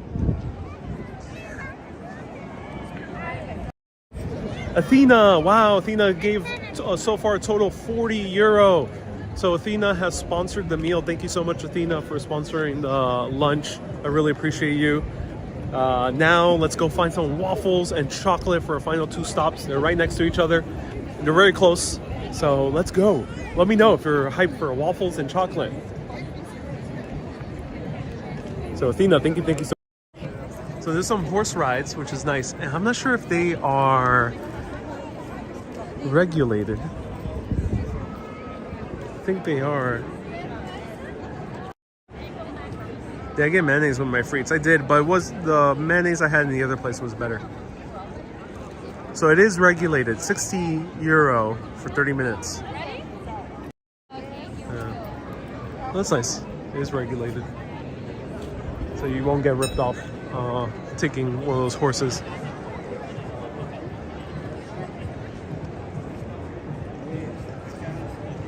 All right, without further ado, waffles. If you want to see more of the architecture, watch the video I did earlier today after this one.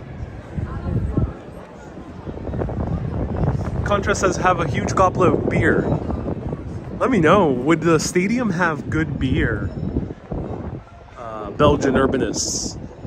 The football stadium that the concert takes place, would it have good beer? Do let me know.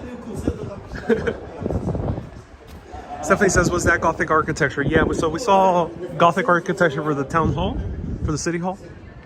And across the city hall was neo-Gothic, meaning it was built much more recent, late 1800s.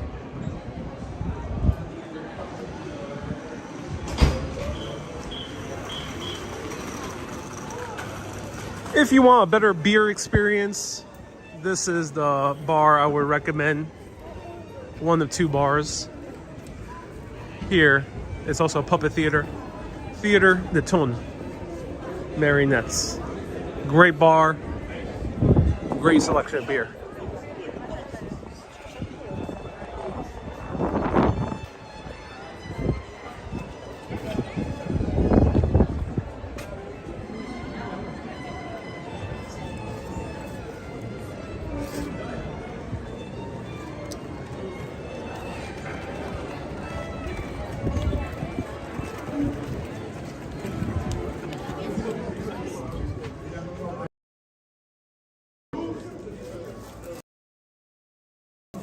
Making a video showing the city. Can I film the museum? Oh, thank you so much.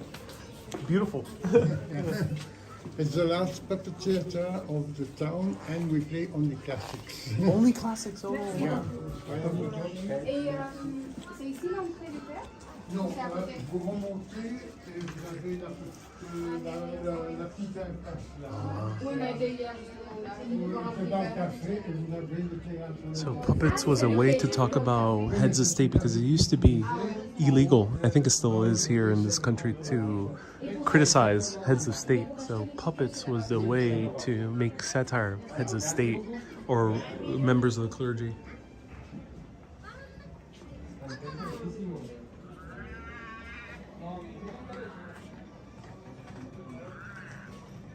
Wow.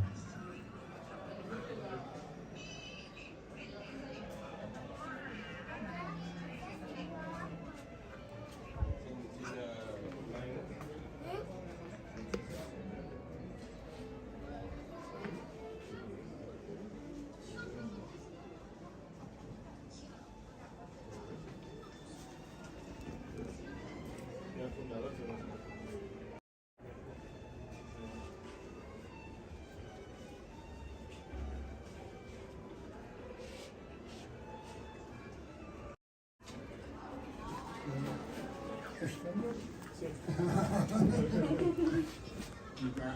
theater è fondato nel 1830. Antoine torna nel dialetto di Bruxelles, desidera un po' di cultura a gente che non aveva dinero per ir al teatro. Gente es analfabetico e habla sola il dialetto. Dialetto è una mescla di francese, flamenco, inglese, alemán, italiano, yiddish, español y vagón. Europea. Esta la sucesión de ocupaciones, separaciones y inmigraciones. Obras un clásico, más traducido en dialecto. Shakespeare, Dumas, Victor Hugo y el grande nombre de la literatura europeana. En español, gáscaro.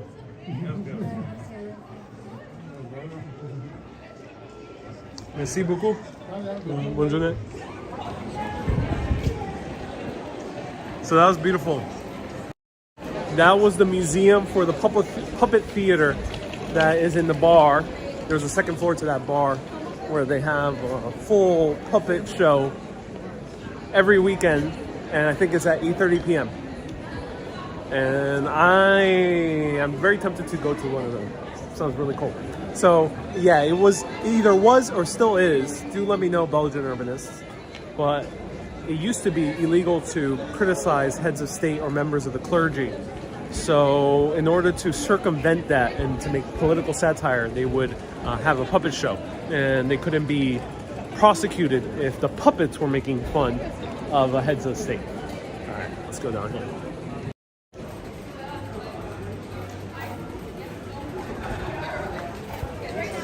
Mika says, ooh, your French sounds good. Très bien.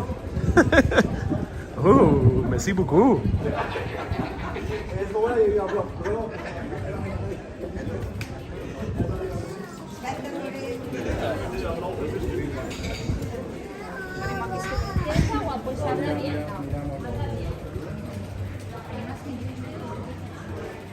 Wendy says chocolate time. Well, first waffles, then chocolate.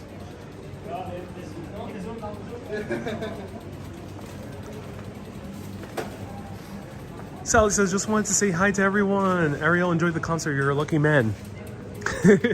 Thank you. Yeah, I mean, you know how much were the tickets? Let me know. Guess the price of the tickets. I bought tickets last minute. Was supposed to be a sold out show, but for some reason, due to the powers that be in the greater universe, I ended up finding one ticket. One ticket was for sale when I went online, despite it being officially sold out. Let me know, how much do you think it cost? Make your guesses. I'm very tempted to come here at some point. I only have a weekend here, too little time. Belgium is an awesome country. I should come here more often. But this is an old school Belgian restaurant from 1921.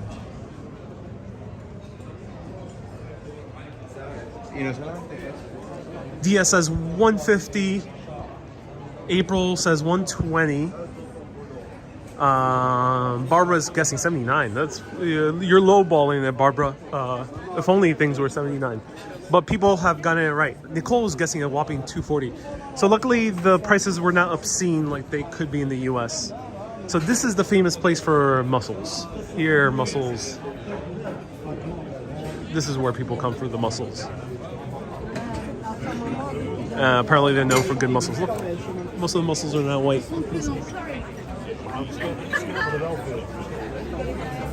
So yeah, it was between 120 and 150. It was 135 plus the extra fees.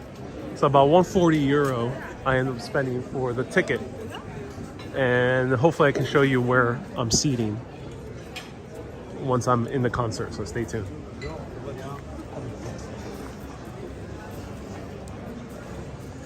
I thought you might be got a great deal. No, I'm not. You know, I don't bargain hunt too much with concert tickets. You can get it from a secondhand site. There's a place called Ticket Swap. I had never tried it before, so maybe they're reliable. All right, so we're going to an old favorite. If you're from Brussels and a bit disappointed that I haven't shown huge swaths of the city,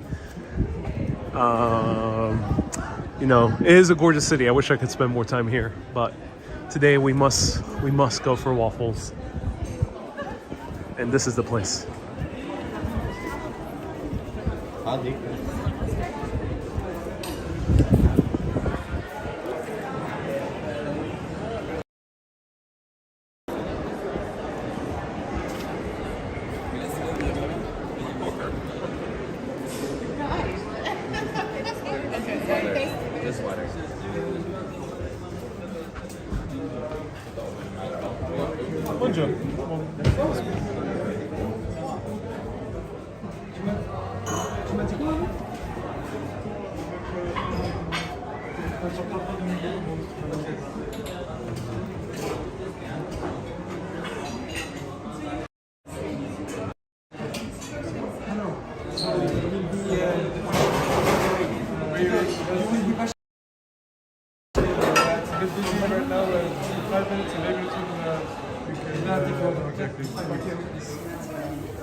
Hi.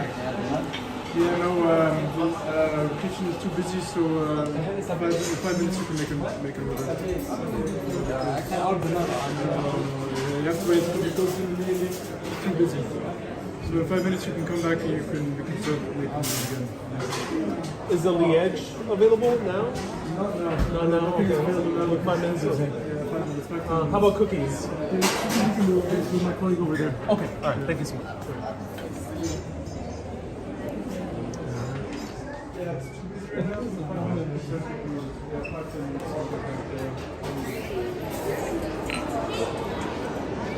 Oh, that's a bit of a shame.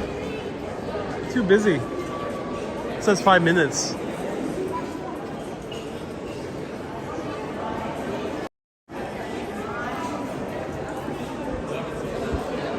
That's a bit sad.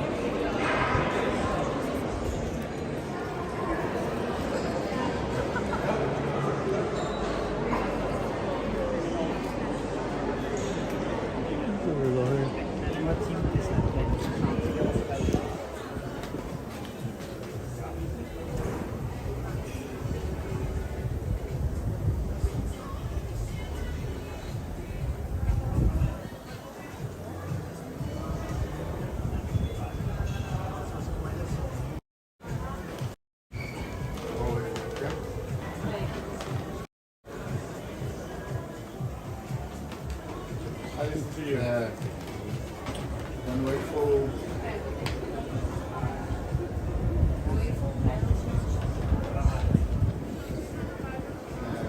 Milk modern.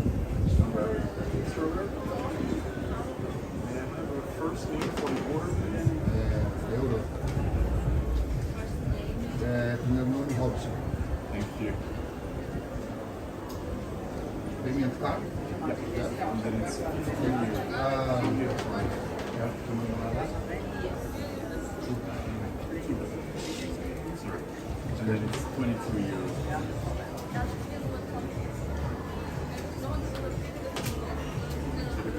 Okay. Thank you. Would you like the receipt? Outside, I don't have places for the moment, but if you want, you can take a seat there. And when there's places outside, I call you. Okay, thank you very much. Thanks to you. Hi. Hello. Like the waffle and apple, please. And I'll have sparkling water. To stick. May I have a first name for the order? Ariel. Are you guys associated with the hotel next door? What? Are you associated with the hotel next door? No, we're Independent. Okay. You just connected. And then it's 12 euros and 30 cents, please.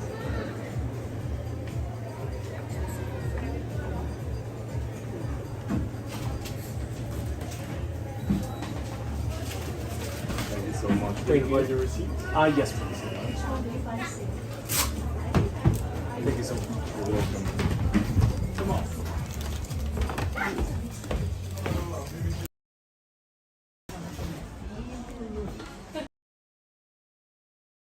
Só os noivos não sabem. Tá? Totalmente.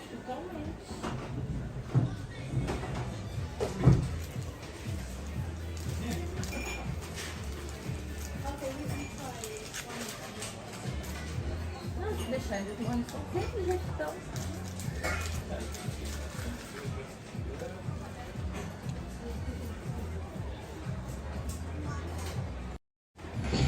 All right, everyone. So it costs $12.30, and we end up getting a apple waffle, which I'm so excited. Tracy says, "Has your weight fluctuated at all on your trip?" I've only gained multiple pounds of pure muscle. Yeah, that's what's happened. Yeah. Tough, you know. Going from place to place, my calves are now the size of trucks, basically, and when I wear shorts, it's a big issue. It's a big issue. They stick out. They're too obvious. So, yeah.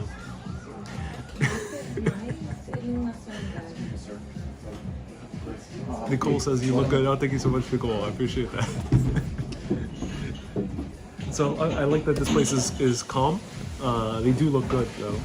I'm excited. They're not as popular as the place next door. So the place next door is very popular. And that's why there was a wait. But let's have it from this place. It looks good. And then we're gonna go over to some chocolate. Tracy says, I gained 10 pounds. Do you do research the day before, says Mathona? It depends on A, on my interest level, B, on time I have, and C, if it's worth.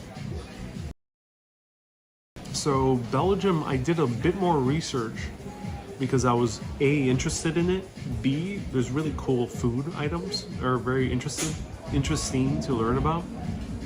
And then I managed to take a tour yesterday, so I learned a little bit more firsthand about Belgian food culture.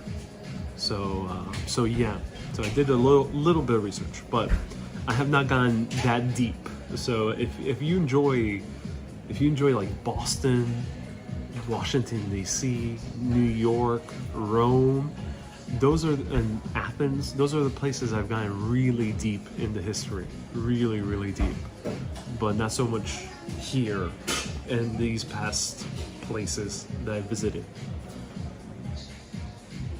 So yes, I do research. I do like basic research. Sometimes I go really deep, but that hasn't really happened too much on this trip yet. Kay says I usually gain around 7 pounds when I travel. Oh, interesting.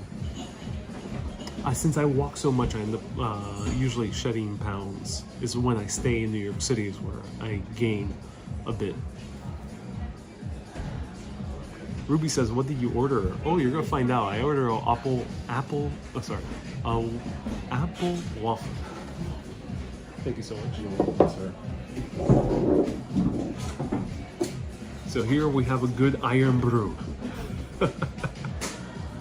No, this is not Scotland, don't worry. I love Scotland, but no, this is not the orange concoction known as iron brew. This is a Belgian mineral water that is also called brew, but there's no iron in it. So let's try it out.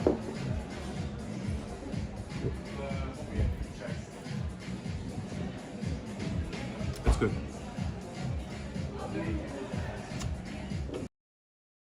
We're in the Low Countries. A lot of water tastes pretty kind of like,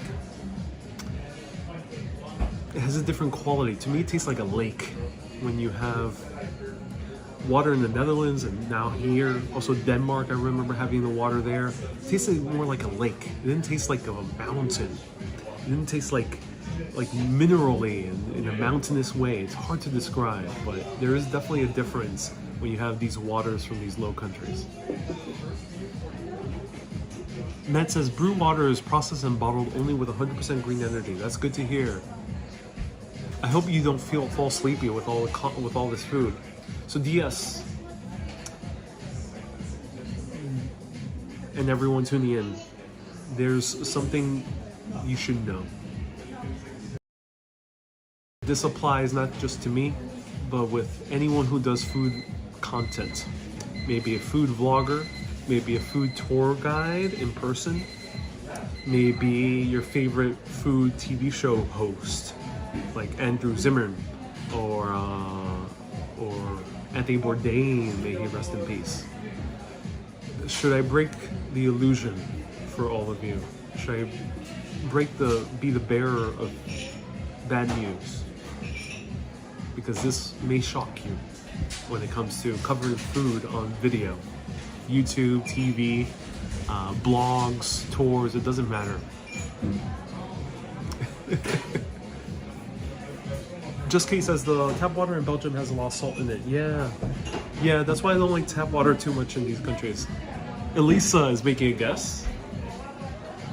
Let me know. I gotta get your consent first before I break all of your dreams.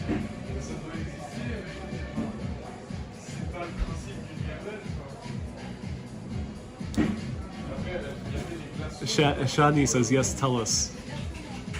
Dia says I know. Hello. Zen. The man. Hey, what's your name? I am Robin. Robin, oh, Yes, nice to I'm meet from you. Netherlands. Netherlands, oh, nice to meet you. Hi, nice to meet you. Roy?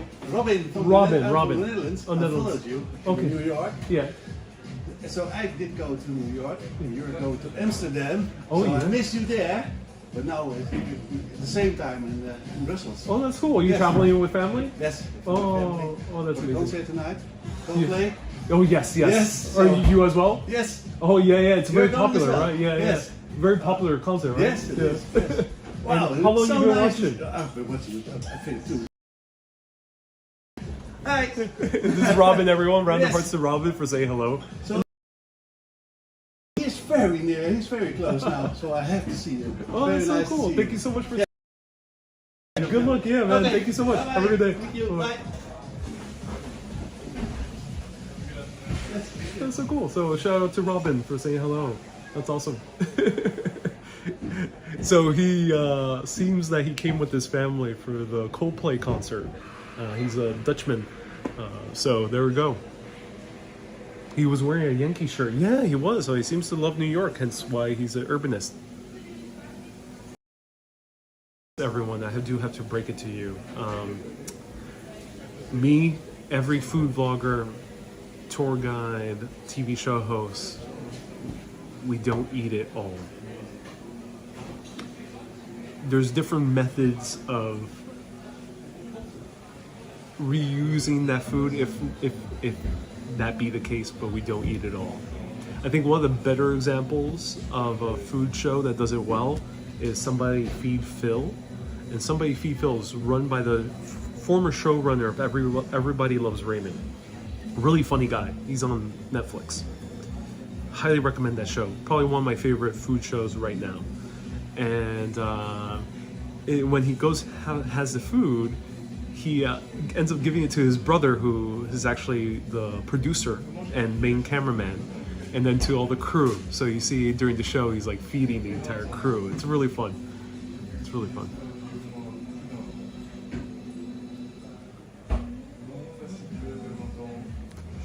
What time is the concert tonight? I think that's why Robin ran. He's going to catch the concert later tonight. So there's music playing. Thank you everyone so much for round of hearts for all the super urbanists that support the show. Because of you, I can live stream in places like this where there's food. I mean, not food, music. Also food. So thank you so much. Brian says, Guy Fieri does that too. Mikey Chen does that too. Really, does Mikey Chen, does he work with a cameraman? He used to do a lot of solo stuff.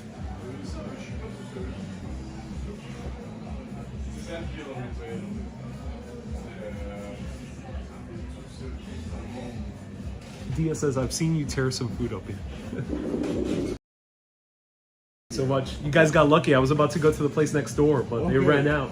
Oh yeah? Yeah. Okay, but So next best thing. that's the best place here. Oh, interesting. Thank you so much. You're Appreciate it. welcome, enjoy it, sir.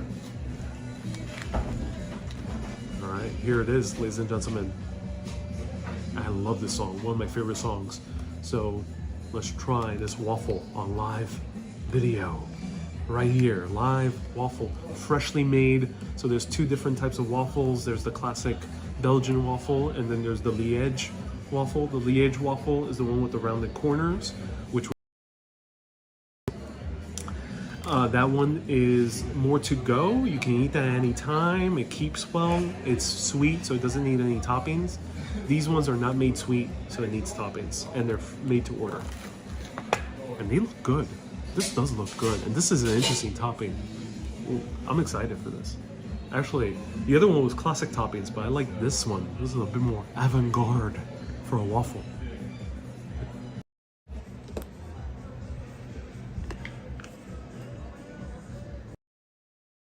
Oh my god, this looks good. So we got some yuzu ice cream. We got some apples, or like a apple type of yuzu. I'm not sure. Oh yeah, we got chunks of apple right there. Small chunks of apple. We got like a yuzu ice cream. We got some fresh cream. Beautiful waffle. Ooh, listen to that crunch. Oh my god. Ooh. It's like ASMR. Oh yeah. Oh, look at that.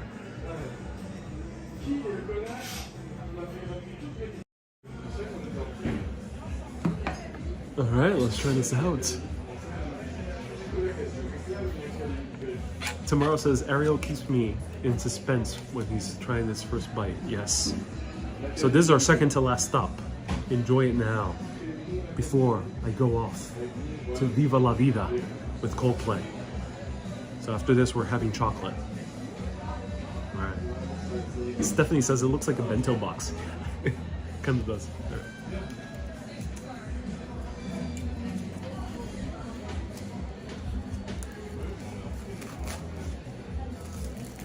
Ooh, it's a hard ice cream. That's interesting.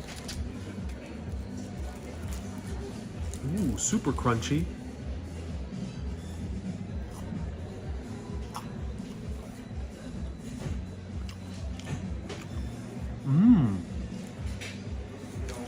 So the waffle has no sweetness whatsoever, and that's on purpose. So this one you do need toppings. If you're having a Liège waffle with the rounded one, do not add toppings. They're better solo. But wow, this ice cream is really good.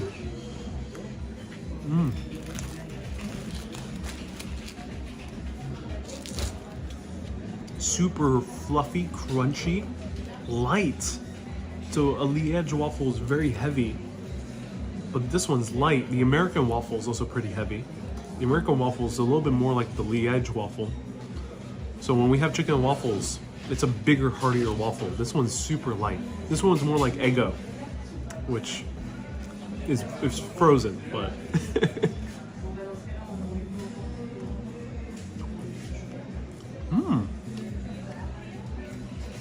This is good. Wow. Oh, I'm loving this.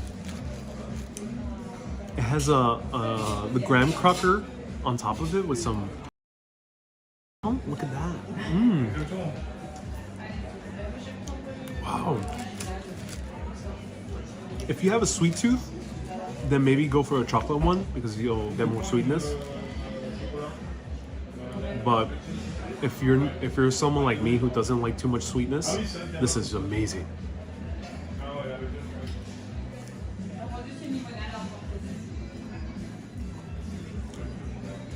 Sharon says, do they only have sweet toppings?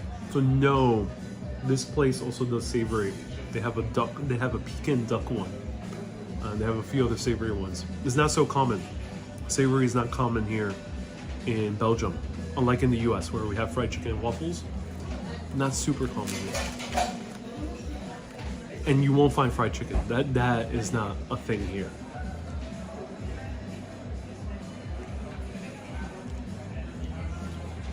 It's getting better with every bite.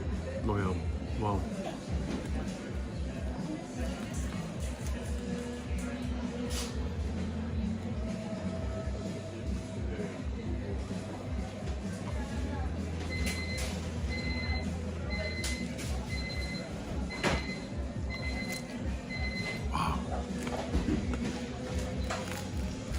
Shani says, do you see what kind of savory?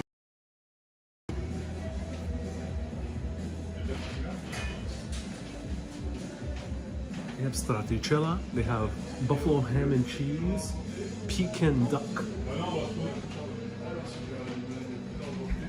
A lot. They have a beef one.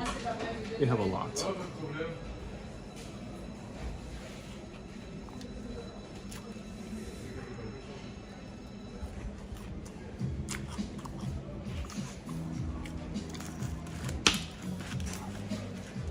god. I'm so happy I'm having this. Alright everyone, the second best place is pretty good.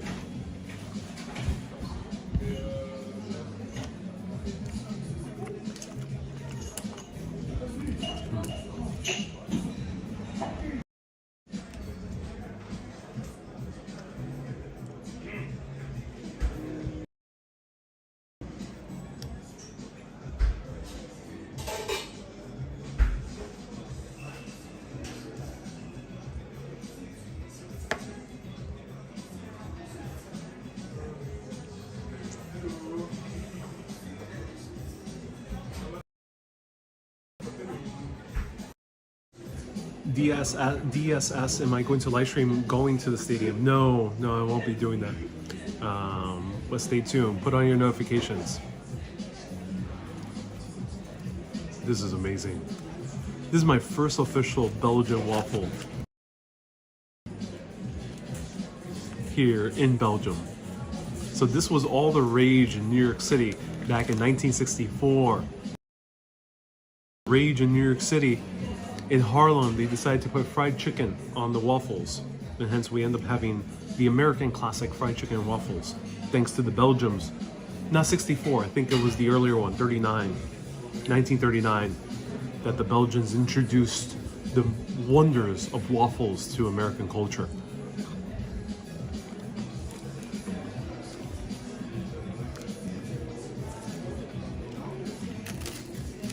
And for that time, since it was a novelty in the World's Fair in Queens, New York, if you were a family of low income, apparently the families would save up money for a few weeks so they can, once they go to the World's Fair.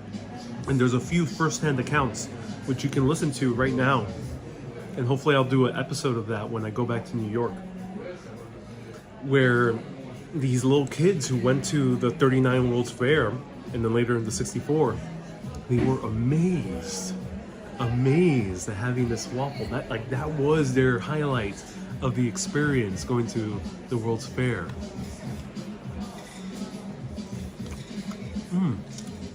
Wow.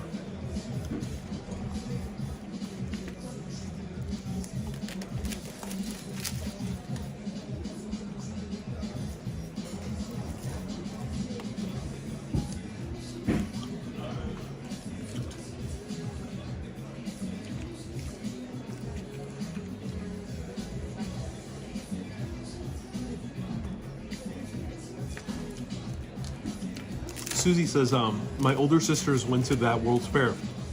That's awesome. Did they talk about the waffles? Did they have them?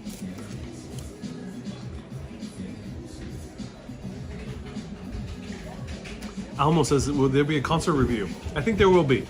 Put on your notifications. There'll be 1 or 2 mini live videos. Stay tuned.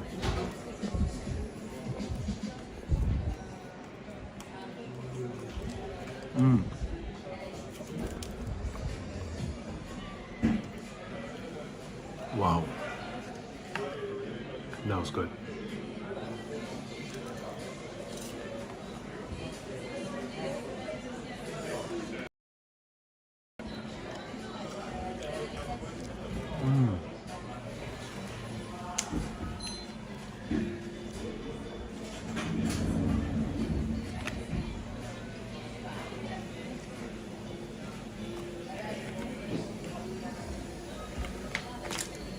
C'est magnifique. Last stop, chocolate, and then I gotta run over to see some Coldplay.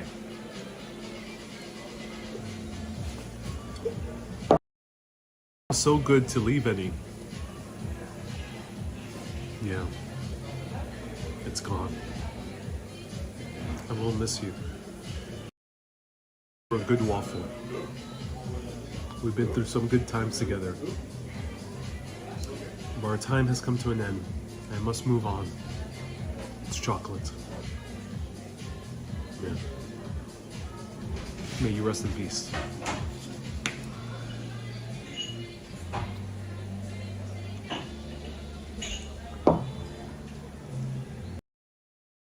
Wendy says, do I have a good seat? I think I do.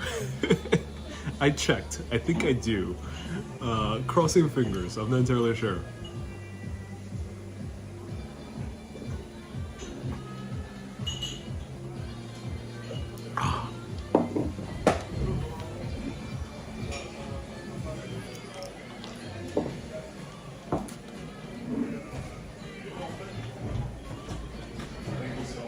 Thank you. Yeah, that was amazing.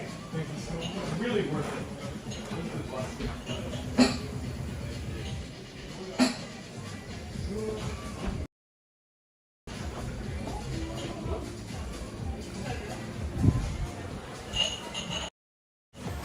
What's your favorite chocolate shop here? Which one do you recommend? Oh, really? Oh, okay, cool. Thank you so much. You too. Okay, so the name of this was Gophers and Waffles. And interesting, the guy also recommended Leonidas. People really like Leonidas. I'm gonna have one of these, and then we're gonna go to the other higher end one. So Leonidas is like Godiva.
All right, let me go to the other one first because they're taking quite a while.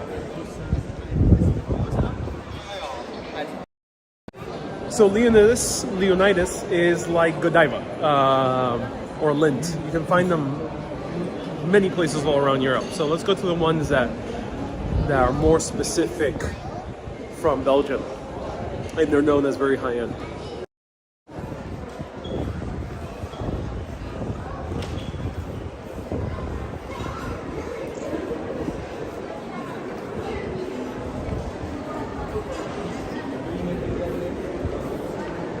So we got two of these. We got Newhouse. Newhouse is pretty big as well. So we're not gonna go to Newhouse. We go here. Pierre Marcolini. This guy is known as Choco Chanel. Bonjour.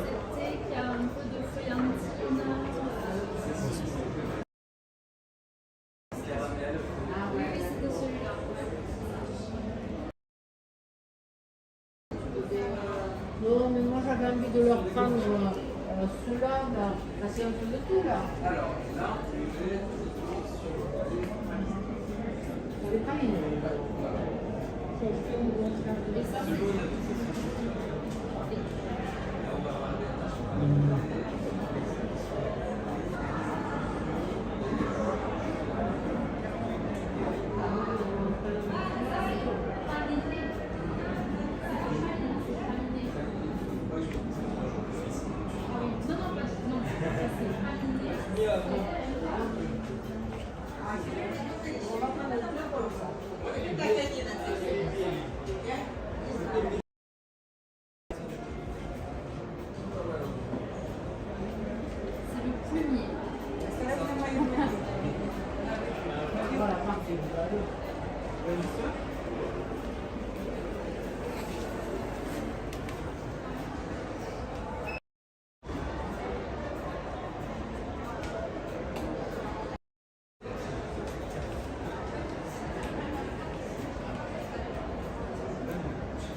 I was already waiting before that. Yeah, waffles. Yeah. I'll have a passion fruit macaroon, one, and then I'm gonna have a small bag of a few chocolate.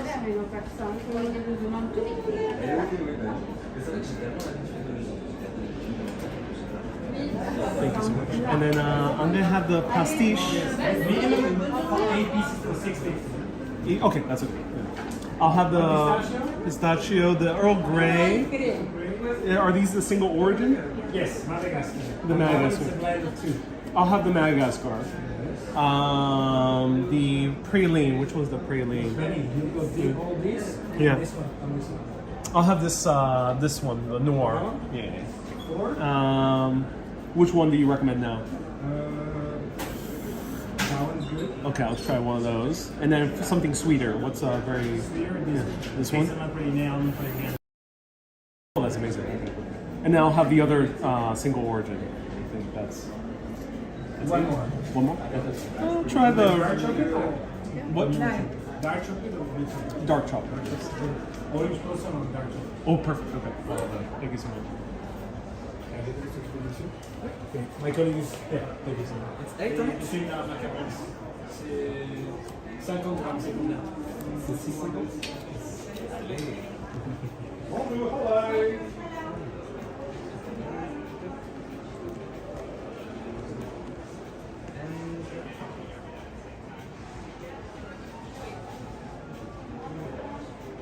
So it's 8.8 this. Alright.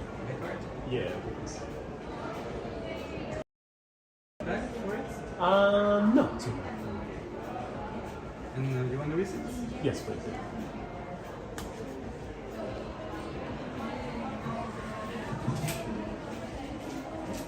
Sure, we do have a bag, yeah. Yeah? We have a bag, yeah. It'll be easier to carry.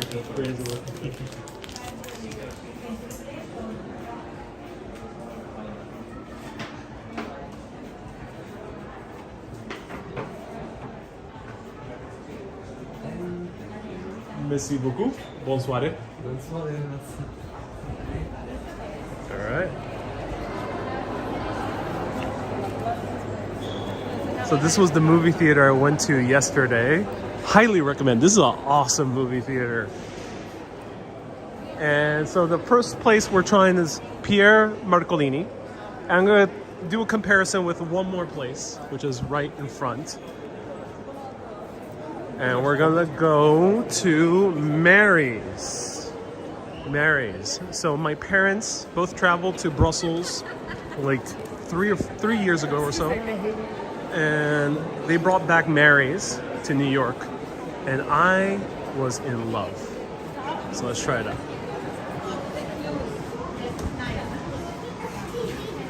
Bonsoir.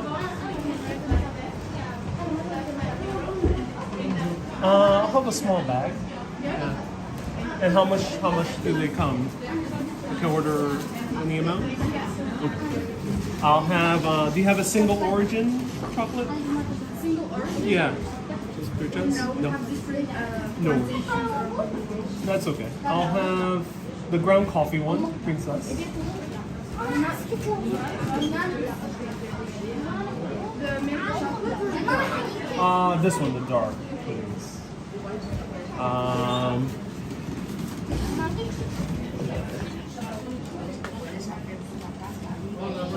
The hazelnut paste. And what's a steed? Marzipan. Oh, interesting. Okay, I'll have one of those, please. Okay, interesting. And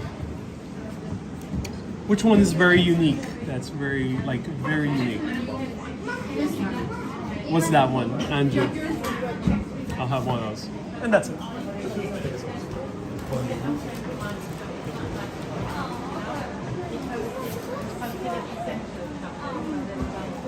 Already texted her, لو تخشي من التسجيل فنمشي نحسب لنا هناك ناخذ عليه نسبة.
Yeah, that's it.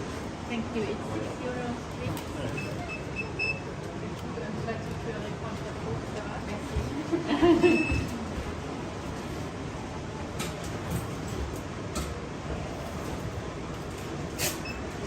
Merci beaucoup. No, I don't need that. Thank you so much. Have a good day.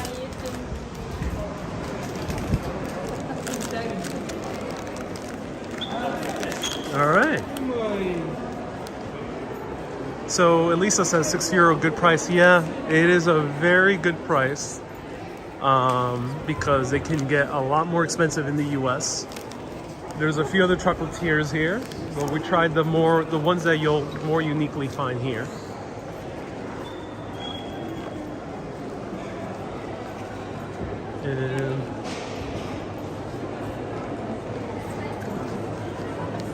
And now I gotta find a place to put down my camera.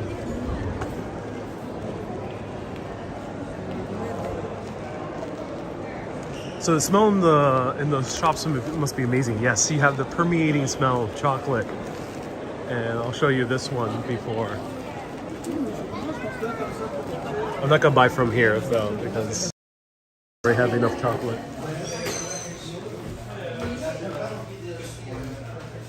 Bonsoir.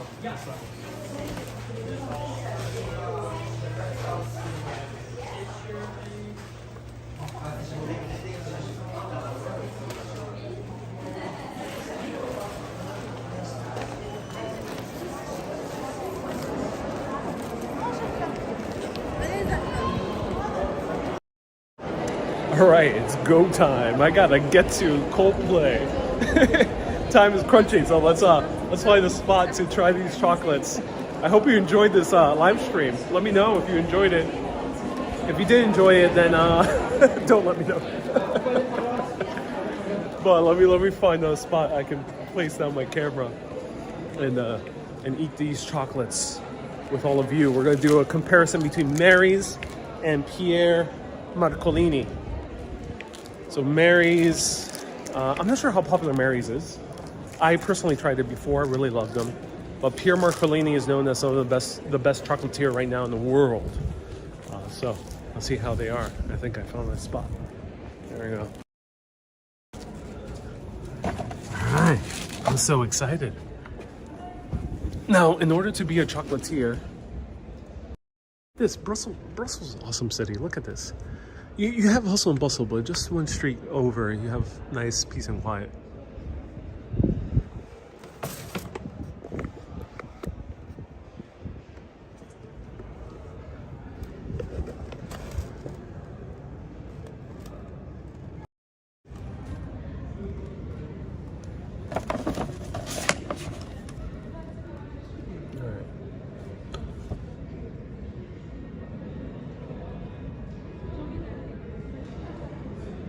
So as you saw, the prices weren't that bad. Pierre Marcolini actually was a good price. It was €8. And then the other one, Mary's, they were a bit more expensive at €6 for 4 pieces. And then earlier today I went to a guy who's very famous, but it's not like touristy famous. So that place, St. Catherine, in the last video was very good. So I'm gonna try a few of these. So let's do a taste test. First, let's go for Mary's. I've had Mary's before, so let's try Mary's. I got a selection of 4 chocolates. I'm gonna try a bite for 2 of them.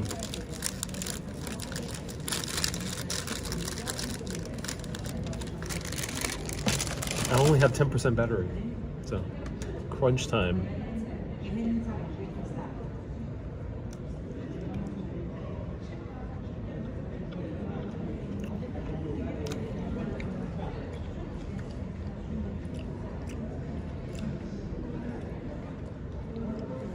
This is the yogurt one.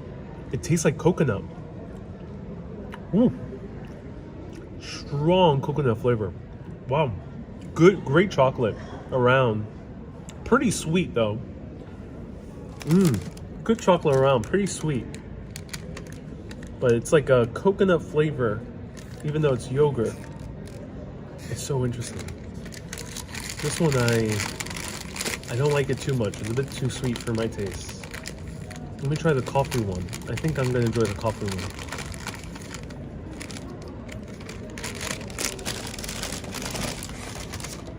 Here's the coffee one.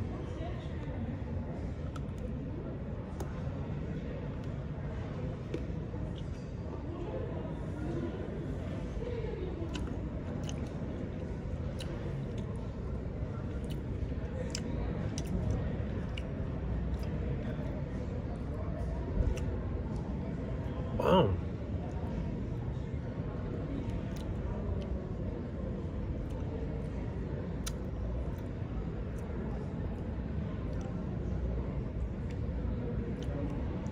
I'm a bit disappointed. You have a strong coffee taste, but whoa, it's super sweet. I know some people might like that, especially if you're really into American chocolates. This tastes like an American chocolate. This does not taste like a Belgian chocolate. It's too sweet. Oh. Ooh.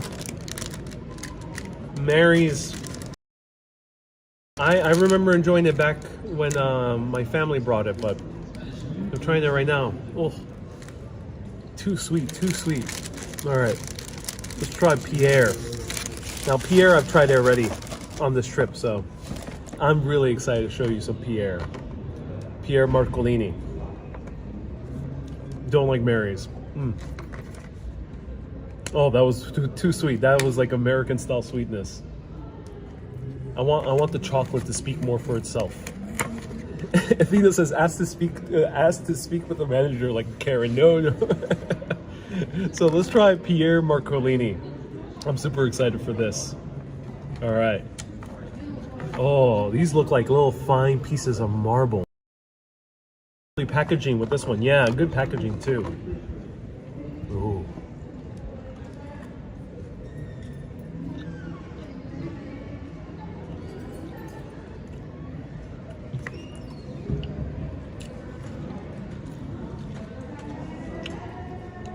Oh yeah.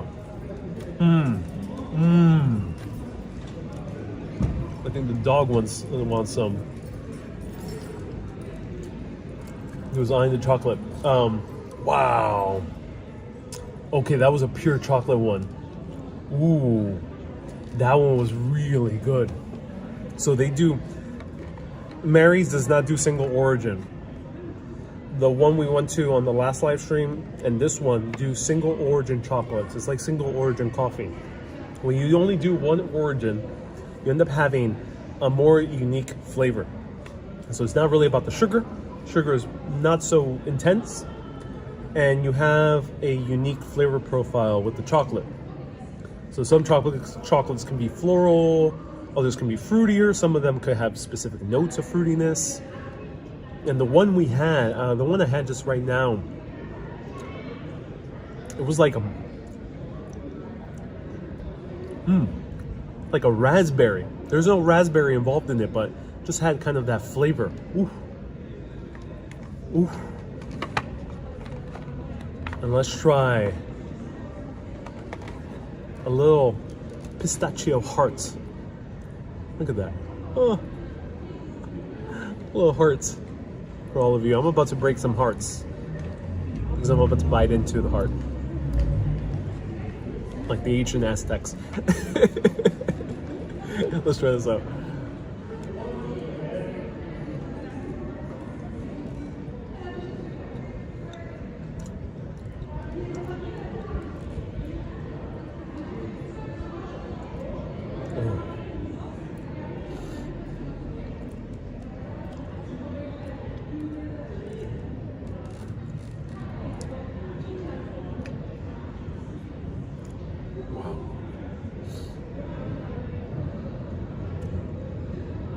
That has the most pistachio chocolate I've had. One of my favorite chocolates from amazing Italian company is called Venchi. There's a great chocolate, pistachio chocolate, but this one takes the cake. It is really, really strong pistachio flavor. The chocolate just perfectly complements it. Wow.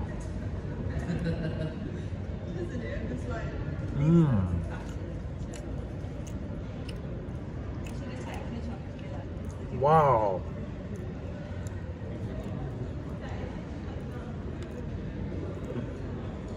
Drink water when you eat these chocolates. Oh, wow, that was so good. I'm gonna have one more of the chocolates. Susie says, looks like you need a hug after that chocolate. It was very emotional. Yeah, I think so. I think these chocolates almost taste like a hug itself. They're edible hugs. Let's try this one. This is the interesting one. Sylvia says, is there tears in your eyes? No tears, but it is quite an experience.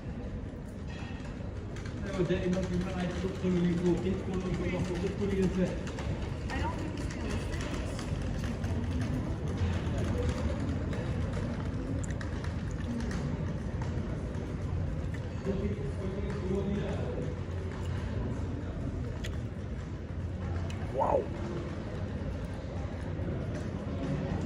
Oh my God. Ooh.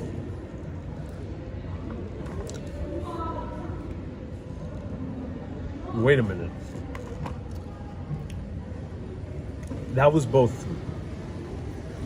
That was, I think, the best way to describe that chocolate. The one that, I'm not sure even what it was, but that was the guy recommended that one for the very last one. He said that one was very unique. That was horrendously good. That was horrendous. Actually, a little bit more specific. Horrendously excellent chocolate. And I mean it. It was both horrendous because biting into it feels like biting into chocolate covered perfume, but it was also amazing. That is torturously wonderful. That chocolate feels like, you know, if you ever hung out in New York City and you've been to the Upper East Side, older women, Upper East Side older women, the high class of New York, sometimes wears a lot of perfume. And if you go to like a party in the plaza, which I had the chance of doing once, you can smell that person a mile away. But the thing is, it is some of the best perfume found in the world. So it's both completely overwhelming, but you cannot stop taking a whiff because it is intoxicating. That's how that chocolate tasted. It tasted exactly like that. An Upper East Side woman with too much perfume. All right, let's try. That was great chocolates. I cannot eat all of them. I might save them. I might sneak it in to my pocket for Coldplay. Let me know. Should I sneak it into my pocket for Coldplay? Hopefully the security won't catch me. But we're gonna try right here their macaroons. So in order to be a master chocolatier, you have to be a master pastry chef. And that said, in order to be a master pastry chefs have to know how to make this. I might be mispronouncing this. I always had a tough time pronouncing this particular pastry, but it is not macaroon, nor is it the President Macron. This one's a passion fruit one. I heard this one was good. I haven't tried this one yet. So let's try it out. Ooh.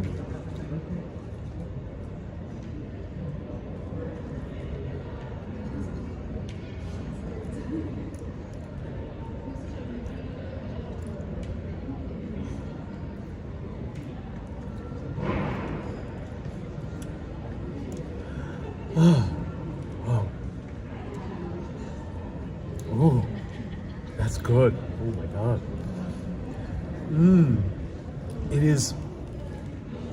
This is a edible plane ticket to the Caribbean. I feel transported to the beaches of Puerto Rico, sipping on a piragua made with parcha, which is passion fruit, and this is passion fruit. The passion fruit here does not taste like fake passion fruit. It is wonderful, wonderful, amazing, really fragrant passion fruit. Wow. Oh. Oh. Amazing. Wow.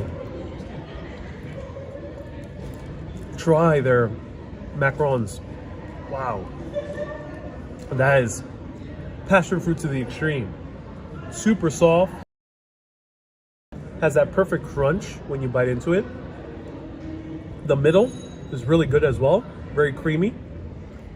Really, really excellent bite. I'm gonna save the rest for later. So out of those two places, Mary's versus Pierre Marcoloni, I would recommend by far Pierre Marcoloni. If you have an immense sweet tooth, then Mary's might be more your jam. But trust me, try Pierre Marcoloni.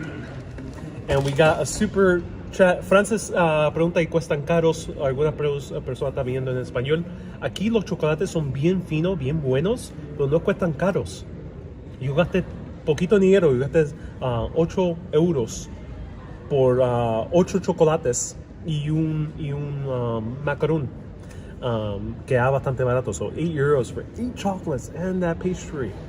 Not that expensive at all. It's more expensive in Paris, a lot more expensive in the US. That is, for such high quality chocolate, is a very good price. So thank you everyone so much for tuning in. I really appreciate it. I hope you enjoyed this food tour. You have some on your cheek. I do have some on my cheek. Save you for the rest for later. Mala, oh, Mala, wow. Mala says, enjoy more chocolate throughout your visit. Mala with a $50 super chat. Thank you so much, Mala. Round of hearts for Mala for a $50 super chat. She just sponsored the chocolate. Thank you so much. I gotta rush over to my hotel, charge up my phone, rush over to Coldplay, call up Chris after the concert, hang out with him. I gotta do a lot of stuff. And maybe we'll meet Dakota as well. So stay tuned, everyone. Put on your notifications. I'll show you a mini live video of how the stadium looks inside if I can live stream a little bit inside, permitting. So stay tuned. Thank you everyone so much for tuning in. This was a food tour. We did not do too much walking. This was all in the center around the gallery area. A lot of tourist destinations are around here, so it's very easy to have great quality food in this area. The restaurant we went to in the middle wasn't the best, but it was in a beautiful area. The fries we had in the beginning were among the best fries I've had ever in my life. Really, really excellent fries.